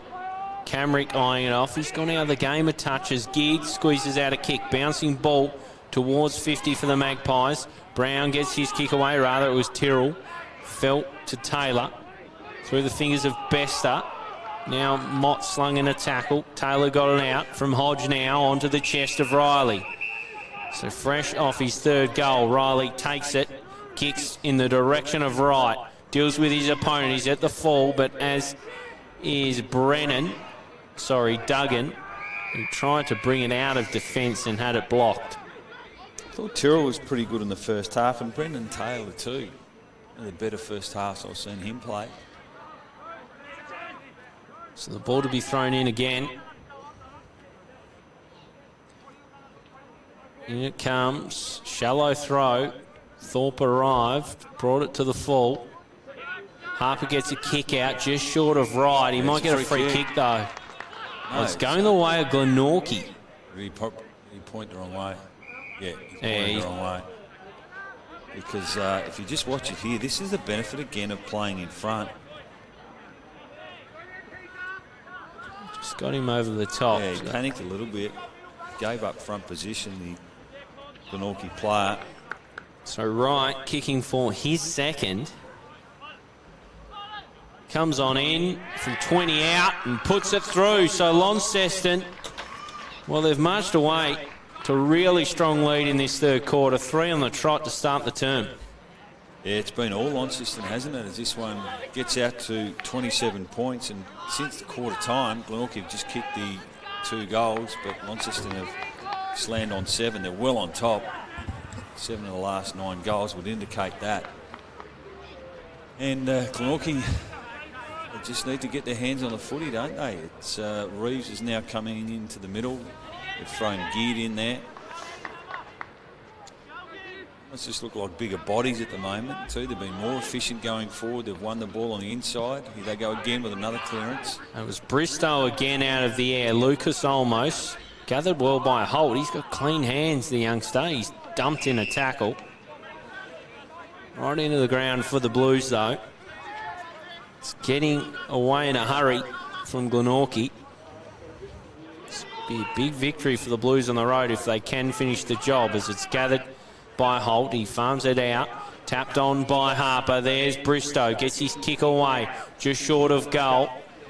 Gee, they're hunting it though, aren't they? They've got a real feel for it at the moment. Launceston, they look well drilled and organised under their coach Mitch Thorpe. Now Glenorchy get a chance here with Geared. Geared touches it on the ground. Just short of Bester, the kick, I think. Now he's got a problem, Bester, as they climb on top. He's lucky. Hodge was on top of him. So 9-6-60. Scoring pretty freely are the Blues this quarter as it's gathered by Harper out of the stoppage. Feeds it out for Seymour. Seymour over the top. Holt, really good mark. Must have been touched off the boot. I'm not sure why he would have played on. Blackberry now rides tackle. Looks to ride a second, but runs out of time. Webster now from Mott. Pretty quiet game by his standards, Reece Mott. Finds Atkin, now over the top for Webster again. So Webster has Grace offering on the wing. He's been out of it a little bit. He pokes this one, I think it was towards Bowden, but in the hole was Tyrrell and punches over. Don't want to undersell the performance of Tuttle today, but you just wonder whether Jay Bowden is 100% fit. They haven't, or he hasn't ventured too far outside the forward 50 today. Normally seen him sometimes go behind the footy or roll up into the midfield. Ball comes in again. Over the top was Leadham. Squirts out a kick. Lucas takes the mark. So Lucas now kicking in the direction of Riley. He'll arrive off his hands. It was gathered by Wright. Gets a kick away, bouncing towards Thorpe. It's gathered by Roberts. Really well done was Blackberry. Arrived on the scene and scored it out a handball for Thorpe. He puts it over the top to Holt, who'll bound on in and poke through another. Yeah, that's just brilliant ball use. If we get an opportunity on the replay, it was smart from Holt to run in the open space, but how was the kick from Mitch Thorpe? Just watch it here, some really good body work, clever by Blackberry, and then Thorpe just knew, just sensed that he had a teammate that was running into space. It was perfectly weighted. And the start to the first 10 or 11 minutes of this quarter has been brilliant from Launceston. It's hard to see Glenorchy getting back from here, 34 points. And they've only kicked 5 goals. But gee, this has been a dominant performance from Launceston. This is a story for mine. It's the story in a big way. They've opened up a major lead, 34 points, and they've got a real threat as the rain starts to come down here at KG5. That won't help things for Glenorchy. They are slaughtering them in the middle. A little one out from Bristow, and here's Blackberry starting to get in the game. Look at that use by foot. It looked nice, but didn't land where he'd hoped in the arms of Brennan. Jobin Riley's had his hands full at times today. It's a nice kick though, mate. Picks up some steam as it glides by Bester. It was gathered by Hodge, and he takes the sanctuary of the boundary. They've been totally dominant in this quarter, Launceston, around the stoppages, centre bounce clearances. Just willed it forward. They've had some great ball use inside that forward 50. Slapped on by Reeves. Straight to the opposing ruckman, Leadham, and then Hodge gets it and just kicks for touch. Lucas competed in the air and helped it over. So 34 points, very, very tough to make a case for Glenorchy. They're getting smashed in the middle of the ground. All of the Launceston prime movers getting on top. This ball comes in again. Leadham wrestling with Reeves on this occasion, and Dilger collects the footy. We haven't got the stats, Gilly. We haven't got the benefit of those, but gee, there hasn't been many inside 50 entries in this quarter for Glenorchy. They've gone cold. Camrick's gone out of the game a touch, hasn't he? He's a player they'd like to get involved a bit more. Mott now out for Banksmith, and here he is, Ben Camrick. Finds a rare bit of space. Feeds over the top with a handball. We didn't have a heap offering on. Casey Brown now arches the back, runs into trouble, hands it over for Camrick. Advantage paid. Kicks into vacant space ahead of Jay Bowden. Gathers on the hop. Eventually will find the footy. Swings it inside forward 50. Grace the target. He's got Smith to contend with. Good defensive fist. There's Tyrrell. He's done a stellar job on the dangerous Cullen Daly. The kick not great though. Cut off by Atkin. Atkin now can find Grace, and does. So Grace can line up for his 4th of the day, but it'd be his first since the first term as we see this again. Good inside 50 from Atkin. Grace had found separation, and he's really good like that, Aiden Grace. Smart footballer. Sorry, Gil, he's limping from mine, Jay Bowden, as he's just coming off for a spell. But you're right about Aiden Grace. In he comes. Aiden Grace to give Glenorchy some life. From the pocket, he struck that very nicely. Threaded the needle. Aiden Grace, 4th of the day. And if Glenorchy are any chance, he needs to find more of the footy. Yeah, he's got some real confidence in his kicking, hasn't he? That's 35 for the season, which is close to 3 goals a game. We said early on in the season, the way he started, he was setting himself up for a 50-plus goal season. He's going to get to there, no doubt about that. Glenorchy pushing Reeves forward as the tall target now. That was a badly needed goal for Glenorchy. It was a while since they scored one. They've struggled to get regular back-to-back goals, Glenorchy today. Now, There's a whistle. Warning, or is it actually a free kick going to Devonport? Now, Glenorchy is screaming that it should have been a warning. Umpires are going have to... a conference here. Reece Mott's looking around.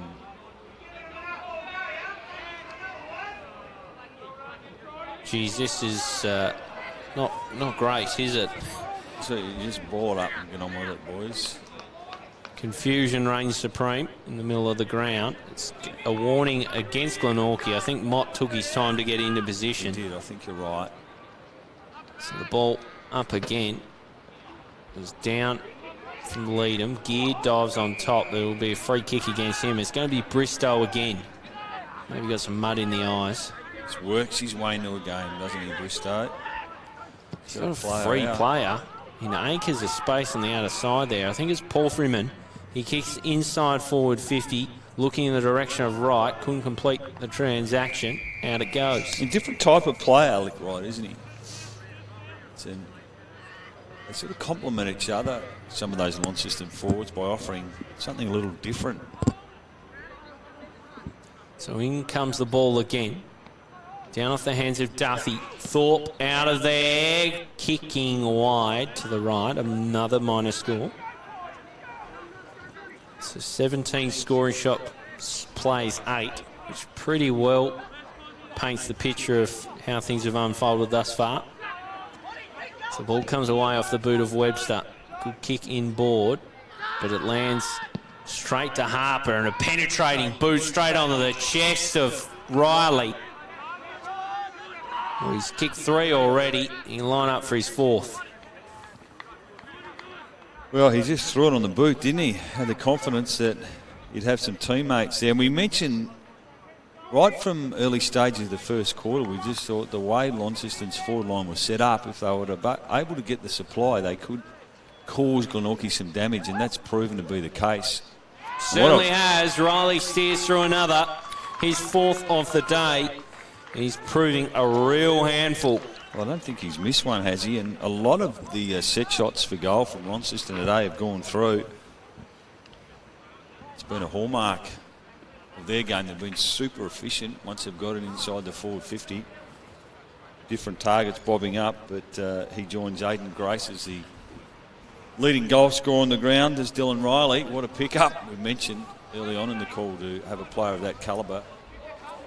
Just watching. Halfway through the season, I just wonder whether or not you do make a move now if you're Glenorchy.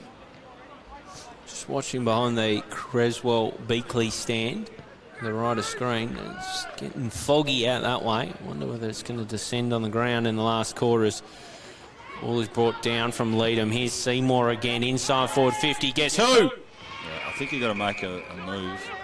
Brennan is outclassed at the moment. So last one was Harper to Riley, and now Riley returns the favour and delivers onto the chest of Harper. He's kicked 1 already in this quarter, Brownie. They've got some seasoned campaigners, haven't they? Harper's played a lot of footy at this level. Bristow. Know what Thorpe's done. Blackberry. Hoffman's another. Joby Harper just leaves it a touch short. Just a bit shallow, wasn't it? Another minor score. This is where they've had trouble, Gilly. A couple of goals have come from the kick-outs from Glenorchy in this quarter. Gunther goes for something a little different. Seymour sits in front of Daly, who, must be said, has not got into this game at all. No, it's one of the quietest games I've seen him play, and I'm a massive fan of his, as you know, Gilly. Seymour just gets his kick away in the nick of time. Big pack forms off hands. Harper with a little poker.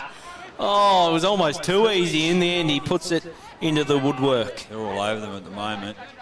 Nearly doubled their score. Well, they're somewhat keeping Glenorchy in the game. Oh, no doubt. So Webster from full back. Can they pierce it this time? The zone has been set up really well by Launceston. They've shut them down. All the exits is brought back in from Palfreyman. Pack forms again off Thorpe hands. Oh, it's gathered at the fall and poked through by Taylor. Oh, he's had a very good game. So Launceston are storming away with this game. They're just predictable to their teammates. Palfreyman pulled a kick, hit it to the top of the goal square. Thorpe provides a contest. Front and centre Crumb. And Taylor gets on the board. I mentioned him earlier on this quarter. I think it's one of the better games I've seen him play. Gee, they've been disciplined and organised right throughout this game. It looks like not just being a victory for Launceston, but a massive victory, you've got to say, Brownie, the way things are unfolding here. So they're going to storm away and really add to their percentage. Again, it's going to go against Glenorchy, you'd think. Yep. Had the warning last time. They aren't set up properly. It's got to be careful that it doesn't completely unravel here. He's kicked a... looked like it was a talk. Well, he's taken the mark there, Riley. He had no right to take the grab. It's been called touched. It's called touched off the boot. Off the boot, was it? As we'll see it again. It somehow just landed in his lap here. I think they have made that move too on Dylan Riley. Looks like young Webster's gone to him, sorry. So here's Atkin, has to ride a couple of tackles. He's caught high, which will release the pressure valve for at least a moment for Glenorchy, but they've been under the pump in this quarter. Launceston have been dominant. So Atkin on the outer side. Duffy does well. He hands it off for Mott. Mott off his left. Finds Bester. Just got away from Boyd. Look up at a pretty stagnant forward line. Kicking towards Malucci, fist away from him. Here's Palfreyman. I've actually liked his game. Hands it off and he might receive it back. No, it goes inboard for Seymour. Now kicking towards Thorpe. So Thorpe from 50. He's turned his back on at the veteran. Believes he can get the distance. Gunther's done a darn good job on Mitch Thorpe today. Yeah, it's been a good battle, particularly when it's hit the ground. I thought Gunther's looked good with his run and carry. Thorpe's done some great bullocking work, bringing it to ground, and has also had some really good goal assists. So he goes out to the right, a touch. Thorpe gives it a really nice ride. Mitch Thorpe adds another for the Blues, and they are going to win this well. Yeah, he's been serviceable, hasn't he, Mitch Thorpe, today? On a quality opponent. I've enjoyed watching that one. Knew exactly what he was doing, wasn't he, when he took that mark, went back. And as throughout his career, he's often just ran out to the right to give himself some momentum, kick across the arc almost, across his body to get the extra distance. And that was a beautiful finish. It's been a real feature of Launceston today. Their set shot kicking for goal has been outstanding. And, wow, what are we up to now, Gilly? 48 points, is it? It's a fearsome quarter, this one, from Launceston. A real statement of intent as Harper soccers off the deck. Here's Camrick, barely sighted in this quarter. Gets his kick away onto the chest of Malucci. Slips off his chest. Tyrrell being darn good on Daly. Off now for Hodge. Runs out of time. Palfreyman. I mentioned 48, our scoreboard saying 49. We'll go with our boys then. Yeah, I think it is 49. Missed it behind. So 49 points. The game was well and truly up for grabs at 8 points the margin at halftime, and they've just exploded into action in this quarter, Lonnie. Drubbing, hasn't it? So lead them, sock it out of the air. Mott probably held, but Taylor emerges with the footy, kicking in the direction of Thorpe. He did well to get away from Gunther. Kicks inside forward 50 right now. Pretty good at ground level, but he's caught in a tackle now. Now he's got a bit of a problem. Well done. He just locked it in. Smart by Thorpe. He knew he was under pressure, so he just hacked it forward. They've just been so predictable for their teammates. They're well drilled, very well organised today. It's been a while since I've seen them play, Gilly, but they've been terrific today. So Thorpe over the back, and Bristow's caught. Lucky to get away with it. And it'll be thrown on in. Camrick not too pleased.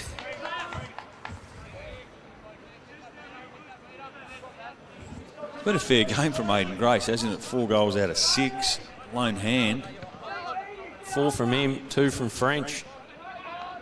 Yet to have another player trouble the scorers. I just wonder, I might be going early on this, but I wonder whether or not Jay Bowden's finished for the not his career, obviously, but for the day, because they rotated him off about 6 or 7 minutes ago. And he hasn't re-emerged. I don't know, I might have gone the early crow there, but if the game's done... why would you risk him? And I just thought, watch him closely in that third quarter. He's in a jacket. I could see him down there on the bench. He's got the jacket on, so good call, Brownie. They've put the champ on ice. So the ball to come in again. Duffy. Blackberry now trying to bring it inside forward 50 again as this onslaught from Launceston continues. Bristow, he's had a lot of the footy, particularly in this quarter. Off hands, nicely done from Gillow. Slaps it on the boot. It won't find its way to goal. Wright did pretty well, but didn't quite get it. It's going to be it's a free kick for to Hines. So but again, Hines. Well done by Riley, I think, was it, to stand underneath it? Right. And then we saw right here. Oh, it's been must have been reversed. A replay, but it must have been a free. It looks like it's going to go to Reece Mott. Started to win a bit of the footy now. Kicking out onto the wing. It was gathered by Reeves, who is an unlikely crummer. Webb just short and a bit errant with his kicking, but Bester able to butter up. Soccer off the ground, lands in the arms of Smith, who doesn't muck around, torps it forward. It's all Glenorchy here. They should be able to negotiate the situation. Duffy goes back into traffic, though, and then Camrick had to somehow find an ally. Riley interrupts. Running onto the footy, Riley. Deep in the forward pocket, and he'll take the boundary line. They have had some players down today, though, Glenorchy, haven't they? James Webb, he's another one of those who just hasn't been able to find the footy like he would like. He's a very damaging player at his best. It's been few and far between from Glenorchy. So the ball back in again. Gathered by Blackberry, slips through his fingers. Here is Harper. Tries to find Holt with a handball. Holt now on the boot. It will be marked by Brennan. He's got to get off his mark, though. So commanding lead in this game. Brennan goes long in the Reeves direction, punched away by Vandervelde. At the fall was Hines. He'll get a free kick, or no, he's been pinged for throw. So it's a Gunther ball. It's one of few Magpies that has had a good afternoon. Kicks long onto the wing. Duffy there wrestling with Leadham. Duffy fists down. It's gathered by the opposing ruck. Slapping on the boot was Tuttle. He finds Holt. Holt spins and moves and looks in the Thorpe direction. Sits there and stands there and almost takes the mark. Not quite. Good little clever soccer in the end, but the handball wasn't as good. Such a great kick. Kick over the top from Brown, as you say, Brownie, was fantastic. Into the hands of 88, Dylan Riley. That's the best game I've seen a number 88 play, Gilly. But they've just been so good with their decision-making in that forward half of the ground. And Casey Brown, he could have been quite within his rights to blaze away, but no, he spotted Dylan Riley. Who puts through his 5th. Yeah, I'm... And the Blues 14th. What a quarter from the Launceston Football Club. With Dylan Riley, You got the vote today, Gilly? He's been terrific. 5 goals in under 3 quarters of footy. I thought he was really important early. Going to be tough to squeeze it into 3 for Launceston, I think. A lot of good players. A lot of their midfield brigade have had darn good afternoons. We know every team's got injuries, but Glenorchy would love to have Webb and Daniel Joseph, just to name 2 out there. Sock it out of the middle again. Braden Webb, I mean. Seymour falls for Gunther. Arriving on the scene was Dylan Riley. Almost for the Blues again. Seymour slipping through his fingers. Arnold now out to James Webb, and the siren sounds on an explosive third quarter from Launceston Football Club. Well, I'd be surprised if they've played a better quarter of footy this year. Admittedly, I haven't seen them play for a while, Gilly, but that was an absolute annihilation. It was 8 goals to 1 in that quarter in what was originally an 8-point lead at half-time, and they've completely blown this one apart. What is it now, 55 points, is it not? Yep. We don't have all the goal kickers there for Launceston. They've had a couple of others. Tuttle, who else are we missing off that list?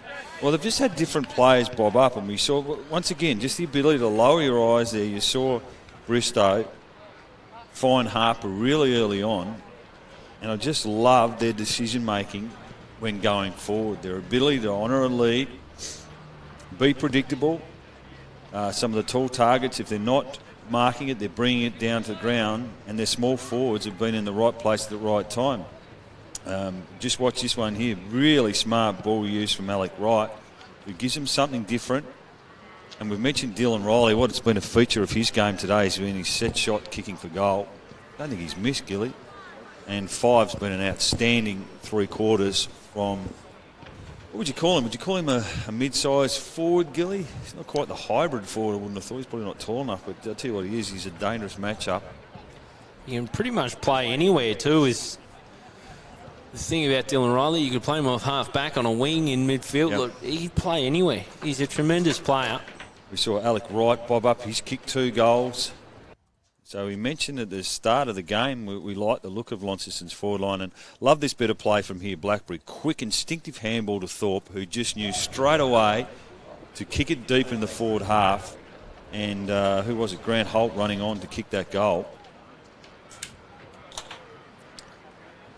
So it was few and far between the highlights for Glenorchy. Just the 1 goal, and it came from that man, Aidan Grace, who's kicked 4. He's played a lone hand.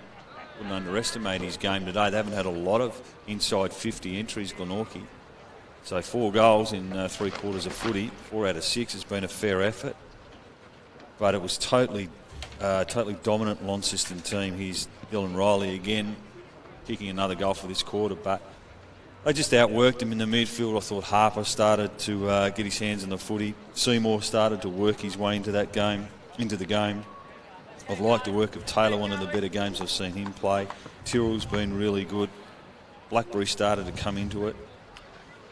Thorpe kicked a lovely goal as well, and he's, although it's been an intriguing matchup with Harrison Gunther, he still had his moments, and this one here knew exactly what he was doing. Just runs around to the right here to open up and get some real penetration on. It was a beautiful set shot kick for goal.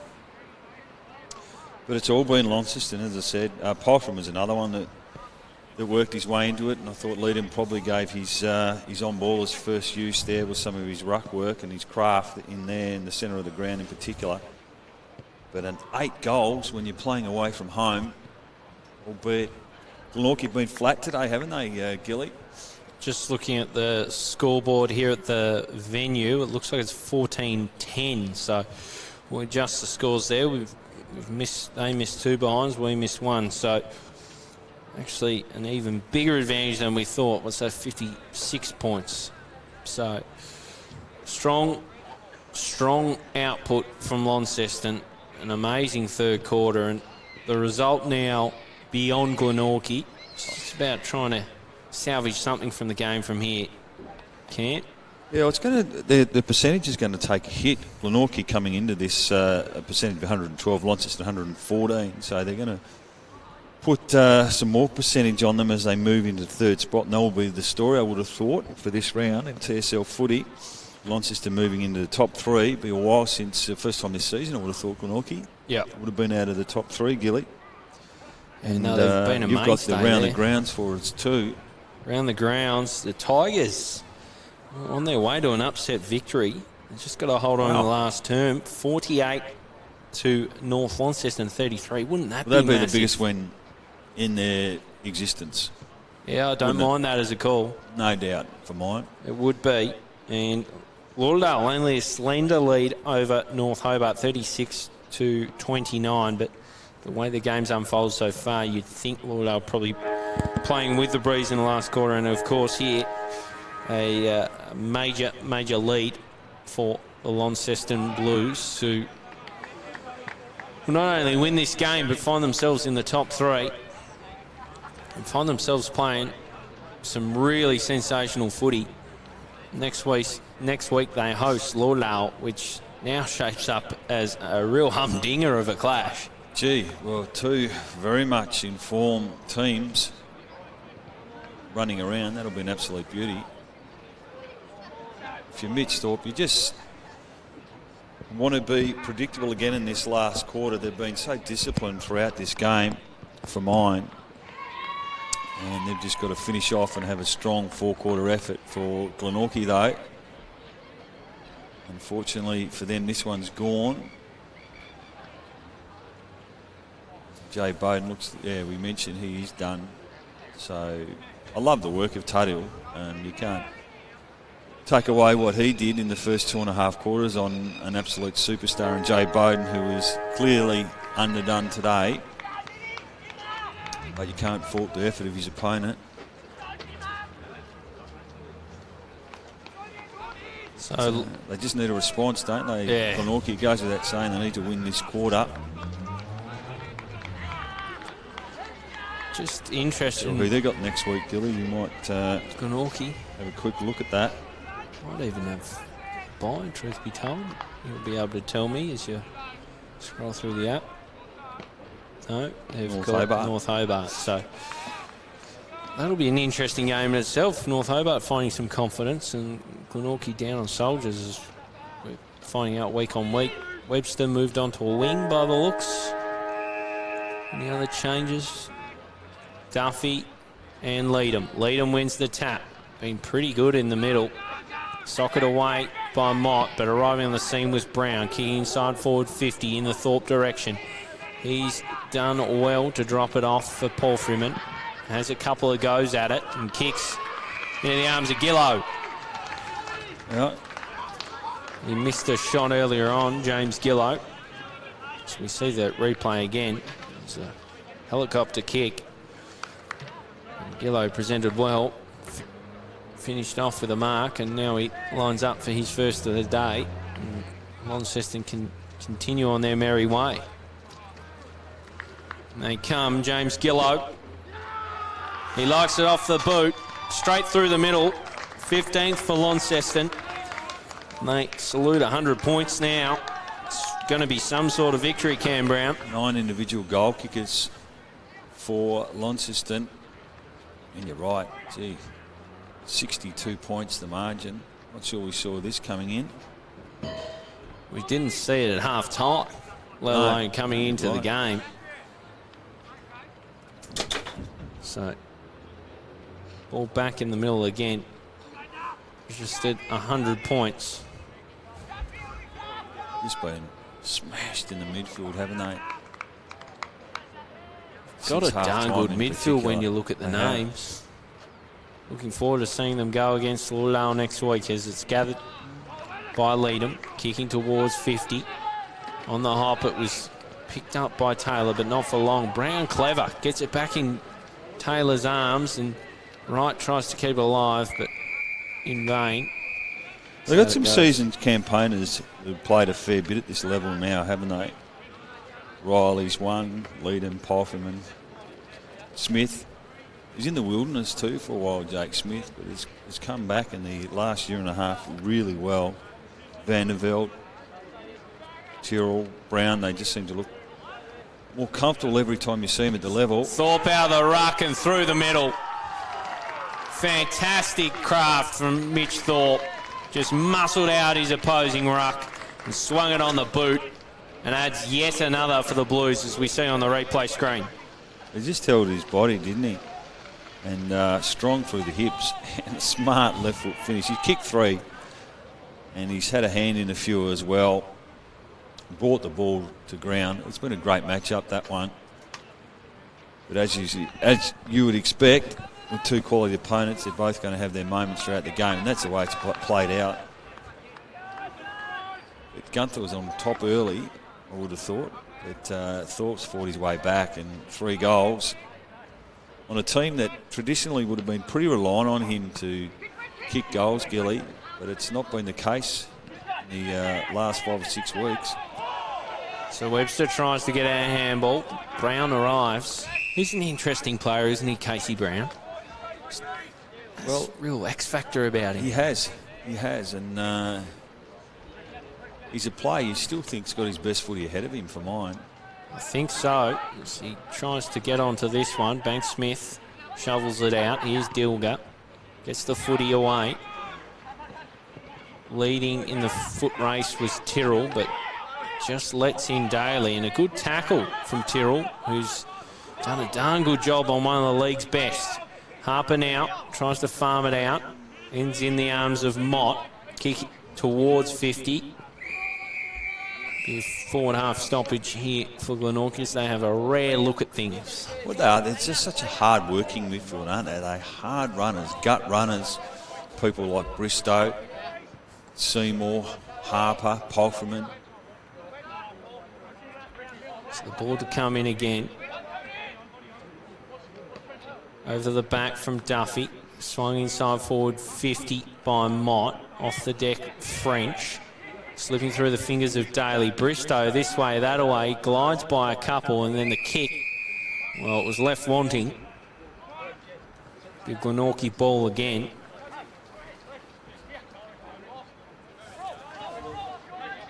Just looking at Josh Arnold. He looks like he's limping a little bit to me. It's the last thing Glenorchy need. They've had a wretched run. Not taking away from this performance of Launceston, but they have had an awful run with injuries, the Pies. And good defensive fist from Hodge. Number of the best players out of the 22 today. But we mentioned it's something you need, a fit and healthy list at the business end of the season. So the ball to come in. Over the back was Duffy. Good tackle applied by Camrick. It's really gone out of the game in the second half. Thought he was terrific early, particularly his first quarter. But they just haven't been able to win enough of it in the midfield. They've been outworked. So gathering again was Bristow. I've loved his game. Crunching tackle from Gillow. Not too many weaknesses, really, this Launceston team. You look at it, just trying to think maybe their defence against a Lauderdale team with a fair few avenues might trouble them. Yeah, that's a fair call. It's gathered by Tyrrell. Be a free kick. Just clipped high. I've He's liked his game. another player that just looks more comfortable at the level each and every week. Plays a role like so many of these Launceston players. Gee, yep, I was going to say he could have had a free kick. He's going to take it here, Riley, as well. Advantage paid. Here he is, number 88. Steers it into the centre. Perfect kick for Thorpe. Landed on his head in the end. Taylor off the deck. Tries to manufacture a shot and it'll bounce out for a throw. Yeah, Vanderveld plays a role for them each and every week. Gee, he doesn't get beaten too often. Dower defender. But sure, his teammates love playing with him. They know what they're going to get. So only 8 scoring shots. Glenorchy as the ball comes in again. Thorpe down to the floor. He's trying to manufacture another one of those ruck goals. It comes out for Riley. Seymour with a rare look at goal. Shepherding through was Lucas. Fletcher Seymour adds a goal to a very good afternoon. It's quite early, but he has sprung to life in a big way and has helped Launceston to a very, very healthy lead. And he's been one of the players that have been instrumental in this second half. It's now, I think, 11 goals to 1. Obliterated the Pies in the last 40 minutes of footy, Gilly. Glenorchy got to lick their wounds, but they're a proud club. You'd think they'd bounce back. They're well coached. But too many of their players have been down today. Some of them, and we've seen them a lot on the stream, some of them have played their quietest games that I've seen for quite some time. Dilger soccering now in the direction of French. He had a good second quarter. It hasn't come his way too often since, but he'll get a free kick. He had that shot for goal, didn't he, the set shot? If he'd have kicked that one, put him pretty close. Good kick and good mark taken by Malucci. Smart ball user, gets full weight for his possessions, Clinton French.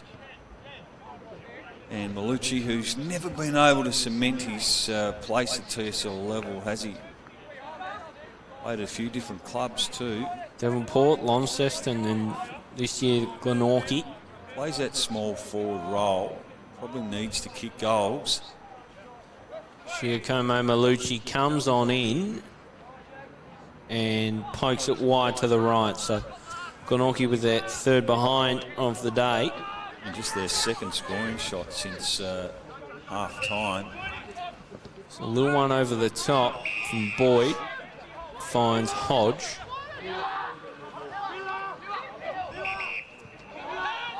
So he'll kick to the pack on the wing. Vanderveld wrestling with Duffy. Duffy fists away. So 17, 10, 1, 12, 6, 2, 38. Well, they haven't caught up there. It's 6, 3, 39 rather. Yeah, not pretty viewing if you're a Magpies fan, as it's over the top from Duffy. Gathered by Dilger, shakes off one. Interesting kick. Managed to get boot to it. Here's Daly sniffing around it. He hasn't had too many looks today. He's caught in a tackle now. It's been a very quiet game for him. He's been a brilliant player for a couple of seasons. He's not going to play well every week, but consistency's been a key feature of his game, but this hasn't been his day today. Here's Clinton French. It has been his day when it's been in his vicinity. Manages to kick it, I think. I wonder whether it might be an overheader here. Yeah, we'll need a replay. I'm not sure what really unfolded here. I reckon French. in mid-air he's kicked it over his head, the Glenorchy pro in the goal square. Just watch this. Oh, look at that. That's a beauty from Bester. He has no idea really how he's managed that. Scissor kick almost, Gilly. It was. So their second goal of the second half. A pretty quiet day, but he's had a moment there. Badly needed goal for the Pies. I was just thinking too, Gilly, this would be the biggest drubbing Glenorchy have had on their home ground for quite some time, I would have thought. Yeah, I can't recall one in the last few years that's gone anywhere near this. It's a shellacking, really. Let's hope for them that they can rattle on a few goals the last part of this last quarter. So they try to take the ball away, but Bristow stands in the way again and finds Seymour. Two of the better players today. Comes out the back almost for Thorpe. Caught in a tackle. Crunching stuff from Gillow. He's got him. And he's got just rewards. James Gillow, as we see the tackle again. Arnold tried to slip away and he just slung him beautifully. Might have been a bit stiff there, Arnold, but it was a terrific tackle. Maybe not prior opportunity. Gillow. Line up for his second of the quarter.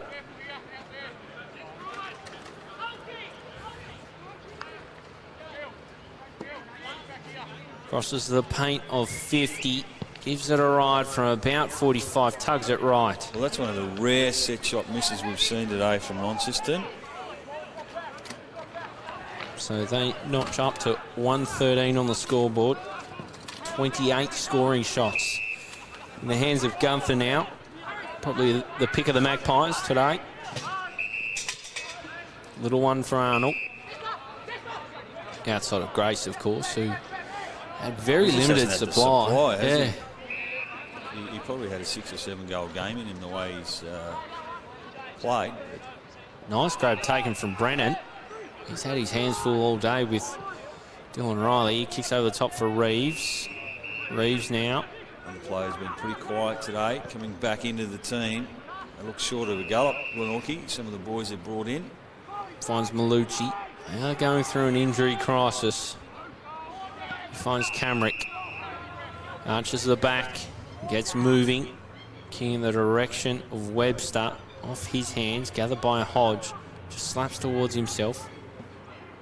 Comes out from Boyd. Now with Leadham. Leadham out from Taylor. It was a good kick. I'll move it through Gillow. He hands over the top back for Hodge. It wasn't his best handball, Gillow, and now he's in trouble. Lucky for him, he was just clipped high. Brown in the middle if he does want to switch, but doesn't look like that's where he'll head. Just massages a kick for the small Lucas. Ball blocked from Camrick and will trickle out, you'd sense. No, Seymour just arrives in time and Camrick claims him. And it'll be a stoppage. Probably flown under the radar, Launceston, haven't they? But not for too much longer. This is a standout performance for them. I don't think you can stack on, what have they had, 28 scoring shots to 8, so 20 more scoring shots. And think you're going to slip under the radar. Your name will be up in lights for all to see. Is good tackle there on the other side. Should look around the grounds, Brownies. Great for the competition, isn't it? Speaking of, it looks like there's going to be an upset down at the Twins. Oh, yep, 8-6-54 to 5-9-39 it is, so it's tight. And 20-point margin to Lauderdale down at Skybus Oval. The last 2 times they've played them, the combined margins, what is it, about 160 points. Yeah, so they'd be happy with that. So it's a great result from the Tigers if they can get up. Jake Smith now. Surprise round, perhaps, of TSL footy. Tuttle now. Kicked a beauty earlier on. Kicking in the direction of Tyrrell, rather, who stayed down. Just let Dilger fist it out.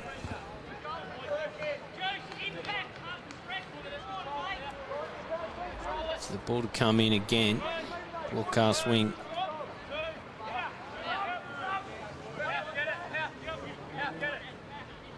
In it comes. Lead him in front position. Drops it to the floor. There's a whistle.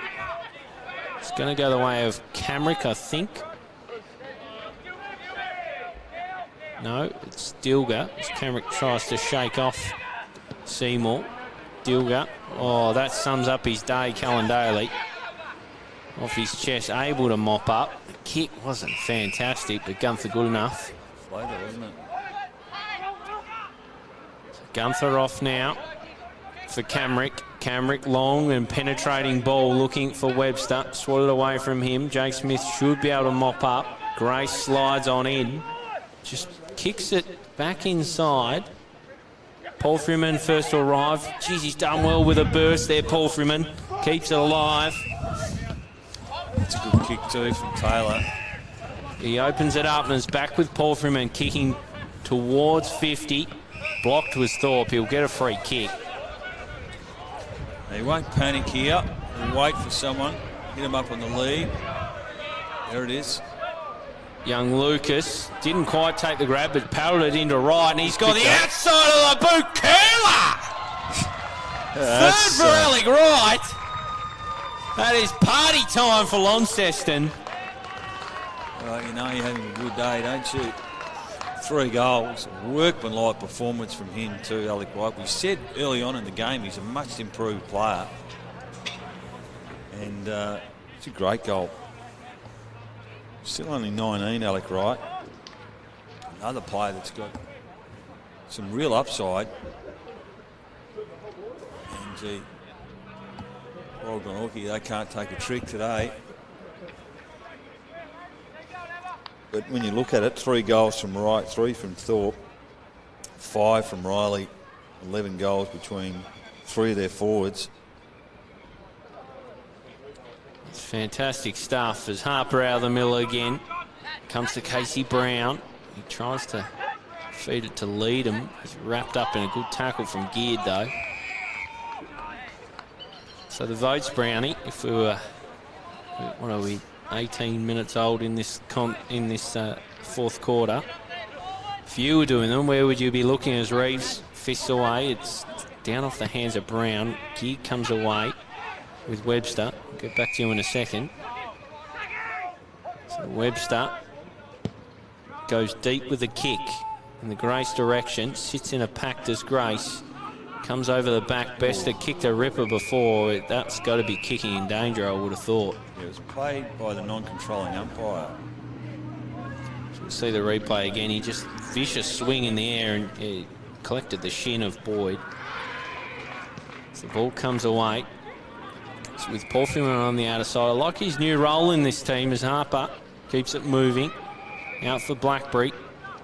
I'll see more of his fireworks too as the season gets older.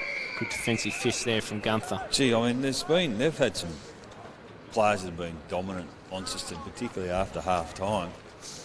Trying to find a bad player for them, really. Very even contribution.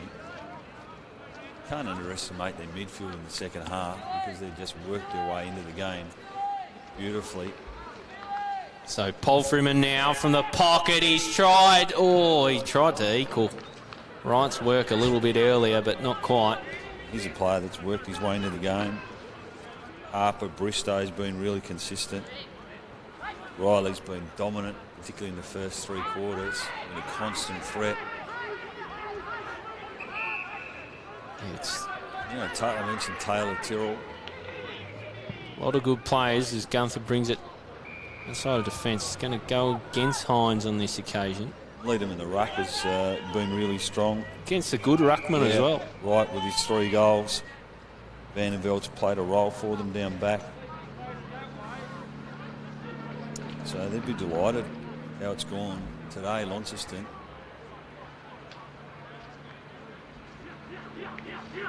Glenorchy, not too many winners for them. Geared now. Thought he was good early, Geared. Kicks it into the middle of the ground. Grace couldn't quite collect. It was good pressure applied by Smith. Daly soccers into the path of Webster. Tries to return the favourite. Comes towards Malucci in the finish. Good tackle applied on him. The umpire disagrees. Says he got him high. So it'll be Malucci ball. He's got Grace working in the back half and he's got a bit of room to lead into. So Malucci kicking towards Bester. Just got moved under it, did Bester. I just don't reckon his forwards were settled then when he kicked that one, Malucci. Quite ready to hit up and present. So ball to be thrown up again. Duffy over the top. Webster deep forward. Shoved off it by Vanderveld. And boundary line. So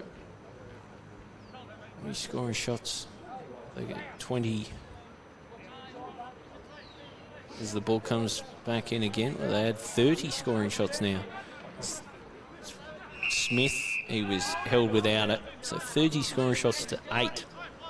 Paints a fairly bleak picture, doesn't he? If your heart is black and white. So kicks from Smith to Paul Freeman. Hard to rack him up, Paul Freeman, hasn't he? Playing an outside sort of role. But as you mentioned too off air, he hasn't gone into the centre bounces at all, really. And that's where he used to do most of his work. Yep. So a little one from Wright to Blackberry. And here's another one that we haven't seen him really around the footy. No, and that's a luxury that they could potentially, towards the end of this season, roll him up in the midfield. Oh, great kick, Miller Hodge. He's found Wright. That ball use has been terrific. So Wright can kick for his 4th. So we're getting in the dying embers of this game. just done his part, hasn't he? Oh, he's played a real role for them. Different type of forward. Big body. Gives him a target. At times, defenders are going to go to a Thorpe. They're going to go to a Riley. He can bob up. It's not his best effort. No, started right. Wasn't settled, was he? Didn't get into any rhythm and momentum as he walked in to kick that one. A rare blemish from him and Launceston. So Arnold with ball in hand. Probably going to go down the line to Gunther. Instead finds Camrick. He's worked pretty hard, Camrick. I thought he was quiet for some periods of the game. That one's blocked. The don't argue from Harper. Almost. It finds its way to Blackberry. Just tries to shake off the would-be tackler. Handball back inboard from Gillow. It's good work from Arnold. He gets them to safety. Now with Daly. And blocked from Vandervelde. Just hasn't bounced the way he would have liked today, Daly. No, yeah. Set a pretty high standard himself, personally. Last couple of seasons. Awarded that under-25 representation. He played well too.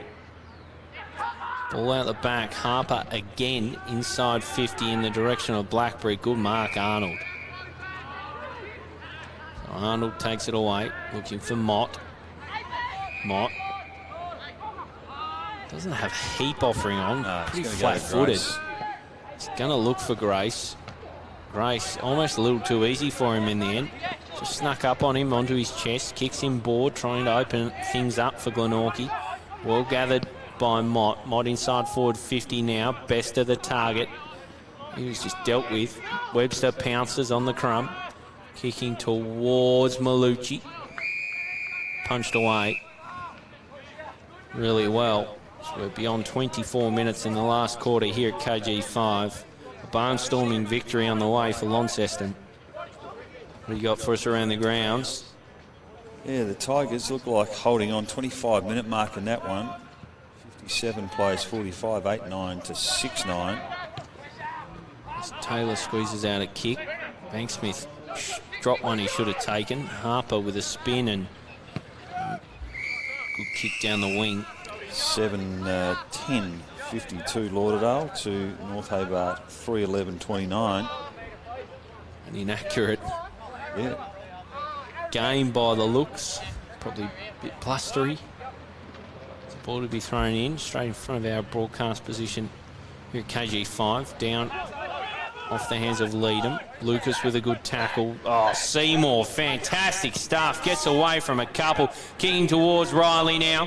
Riley arrives, able to crumb the footy, still on hands and knees. Riley drops it off for Blackberry, shoots and misses. Had a couple of opportunities. Blackberry's one player that hasn't got on the goal sheet today.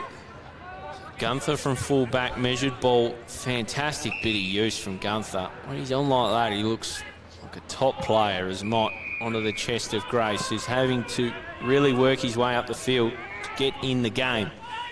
Kicks for Bester. Tried to keep it alive, but boundary line beats all. Plenty of time, though, for Glenorchy to get their season back on track. Still under 6 rounds of TSL footy. But they've got a fight on their hands now for top 3. They do, in a big way. What it does show, though, it's great for the comp. If the Tigers get that win down to the Twins today. Well, who knows? As they work it on the outer wing here quite nicely, Launceston. Off the boot of Lucas, he finds Holt, who's coming to this side and looks a real part of their setup. Onto the chest of Riley. Is Blackberry offering towards goal, and he'll honour the lead. Left footer. Great vision, haven't they, Launceston? Their ball use, particularly lowering the rise and hitting up targets as JB Harper comes off for a well-earned rest. It's been darn good, hasn't he? He covers some yardage. He's always been very fit, even at junior level, JB Harper. There's Thorpe, who's on the bench, is just taking a look at things. As Blackberry delivers. An exclamation point on a terrific victory for Launceston. Their 19th goal for the day. 19th goal, 11 individual goal scorers. There's some upside in his game too. Back half the year, I would have thought Blackberry, after coming back from that knee injury. Good footy pedigree. His uncle Jade Elmer played a lot of footy at South Launceston in the old statewide league days. He's always been a beautiful kick, hasn't he? Made that one look easy. So 19-14, 128, 7-2-44. Terrific victory on the way for the Blues as Camrick gets his kick out of the middle. It's gathered by Boyd. He shakes off the tackle and runs away. Kicking onto the wing. He's got Miller Hodge. I haven't minded his game either, Hodge. He's got better as the game's gone on, no doubt. Again, it's gathered by Camrick. He's tried hard in the middle, yeah, Camrick. He has. In this last quarter, he's started to work his way back into the game at a patch where he's probably a little bit quiet, but have to have him in Glenorchy's best today. Gee, wouldn't have thought they coming to the ground that we were going to see a 14-goal win to the visitors. No, I did not see that coming. Glenorchy, in fairness to them, are not at their firing fit best at the moment as this one swung inside forward 50 off the boot of Daly, almost for Malucci. He's claimed in a tackle. Done well to extract out there is Paul Freeman. Geez, he's shown some zip. Out for Lucas. Lucas farms it out to Taylor over the top. Here's Paul Freeman again. He works hard.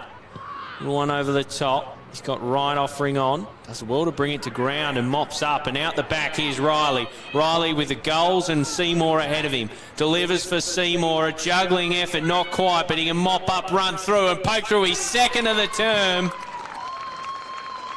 20 goals on the board for Launceston. Well, you get a look at this replay. It was a great build-up again. The contest here killed him at ground level. It was a smart handball from Alec Wright. And Dylan Riley, just to kick it, he knew Seymour was one out inside the forward 50, kept his feet, ran in and kicked a goal. He's been a recruit and a half, hasn't he, for Launceston? I reckon we saw his debut last year for Clarence. Fletcher Seymour, and moving back up north. Make that a 15-goal win. Amazing so far, Launceston. And are they done? We're ticking towards 30 minutes. And there it is. Siren sounds. Amazing win for Launceston. 2014, 134. Defeating the Glenorchy Magpies on their home patch, 7-3-45, and roaring into the top three. Well, you couldn't be happier if you're Mitch Thorpe, making his way from the bench at the moment as he watched the last part of that last quarter. What a luxury for him, and he would be delighted with his charges and what they've brought to the table today, particularly since half-time, Gilly. Was 14 goals to 2, an absolute annihilation. But their effort was up right from the word go, wasn't it? I thought early on in the second quarter they just started to look like they were outworking in their midfield. They seemed to have bigger bodies. They bullocked, they just hacked it and moved it forward whatever the way they could. And they had a forward line which was quite dynamic at times and unique, versatile, different players playing different roles.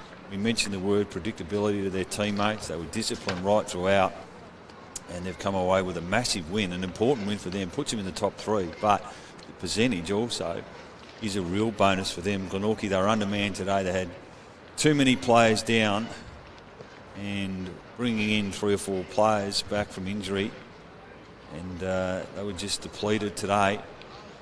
And soundly beaten. They'll have to lick their wounds, come back and play North Hobart next week. And Launceston, what a test for them. What a match against Lauderdale that'll be. And arguably the 2 informed teams of the competition. But as we mentioned, I don't think we saw Launceston coming with a 90-point win today. Gilly, I know you tipped them. Good tip from you. but it's an outstanding result. He'll keep a lid on it though, Mitch Thorpe. He's a seasoned campaigner. He'll be talking to his charges. He'll be delighted with their effort. We're all looking at the scoreboard at the moment, so he said something there to them. 7-3-45. So what they have for the second half, Glenorchy, 2 scoring shots? Yeah, well, they 5-2. So three scoring shots. And it looks like the Tigers are going to win that one, and the Twins have kicked out to an 18-point lead. And an outstanding performance from Launceston. As I mentioned, it's the first time I've seen them play for a while. But full credit to them. It's a hard one to judge, but... yeah, well, Glenorchy were undermanned, aren't they? And they've probably got a number of players. And some of the boys today, with all due respect, that are running out for Glenorchy wouldn't be in their best 22. That's going to happen when you've got injuries. But Launceston, a dominant performance for them. So we look through the multiple goal kickers for Launceston because they had too many when you go down to their individual goal kickers. So 5 from Riley. It's probably the dominant player on the ground. It says Throp there, but it should be Mitch Thorpe. He kicked 3. Wright with 3. Seymour with a couple to cap off a really good game in the middle of the ground. Grace, the lone hand really for Glenorchy, 4 goals, 2 from French. And Bester chimed in with a cheeky little one over the top. And in terms of singles for Launceston, well, Gillow, Holt, Blackberry, Joby Harper, he probably should have 3 or 4. He only managed to get the 1 as the paper flies around here as I'm trying to read off it. Tadil also bobbed up for a goal, didn't he, in the second quarter? Casey Brown, what a goal that was too. Brendan Taylor. So many players were dominant today for Launceston. All played well for mine, Gilly. Yeah, I'm not sure how you see it. I was going to say, you're brave enough to do votes. I'll have a dip at them. I'll go 1 vote. Bristow, I thought he really got things going for them. He major piece in turning the game. 2 votes, I'll go the way of Seymour because he's capped it off with a couple of goals, and 3 votes, Dylan Riley. But to be honest, I could have picked another 4 or 5 players there to be they just all played their role, and I know we've spoken about it a lot over the last couple of hours, but full credit to them. They came with a job to do today. They were ultra disciplined. So many of them had a job to do, and they fulfilled it with great aplomb today, walking away with a massive win against a team which has got a proud history. But having said that, they'll bounce back, Glenorchy. I'm pretty confident of that when they can get some continuity into some of their players. They get some more players back from injury and get some more cohesion. They were just down today, probably their worst performance at their home ground for quite some time, I would have thought. So 34 scoring shots in a rampaging win for Launceston. They're in the top 3. A big win for Blues fans. Enjoy that one. We'll be back next week with more live stream action. It's up at Windsor Park next week, so Launceston up against Lauderdale. That should be a ripper. We hope you've enjoyed today's broadcast. Bye for now.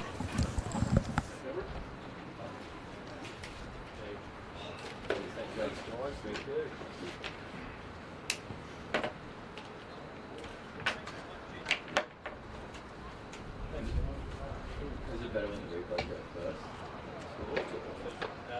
Yeah. Was the replay look good?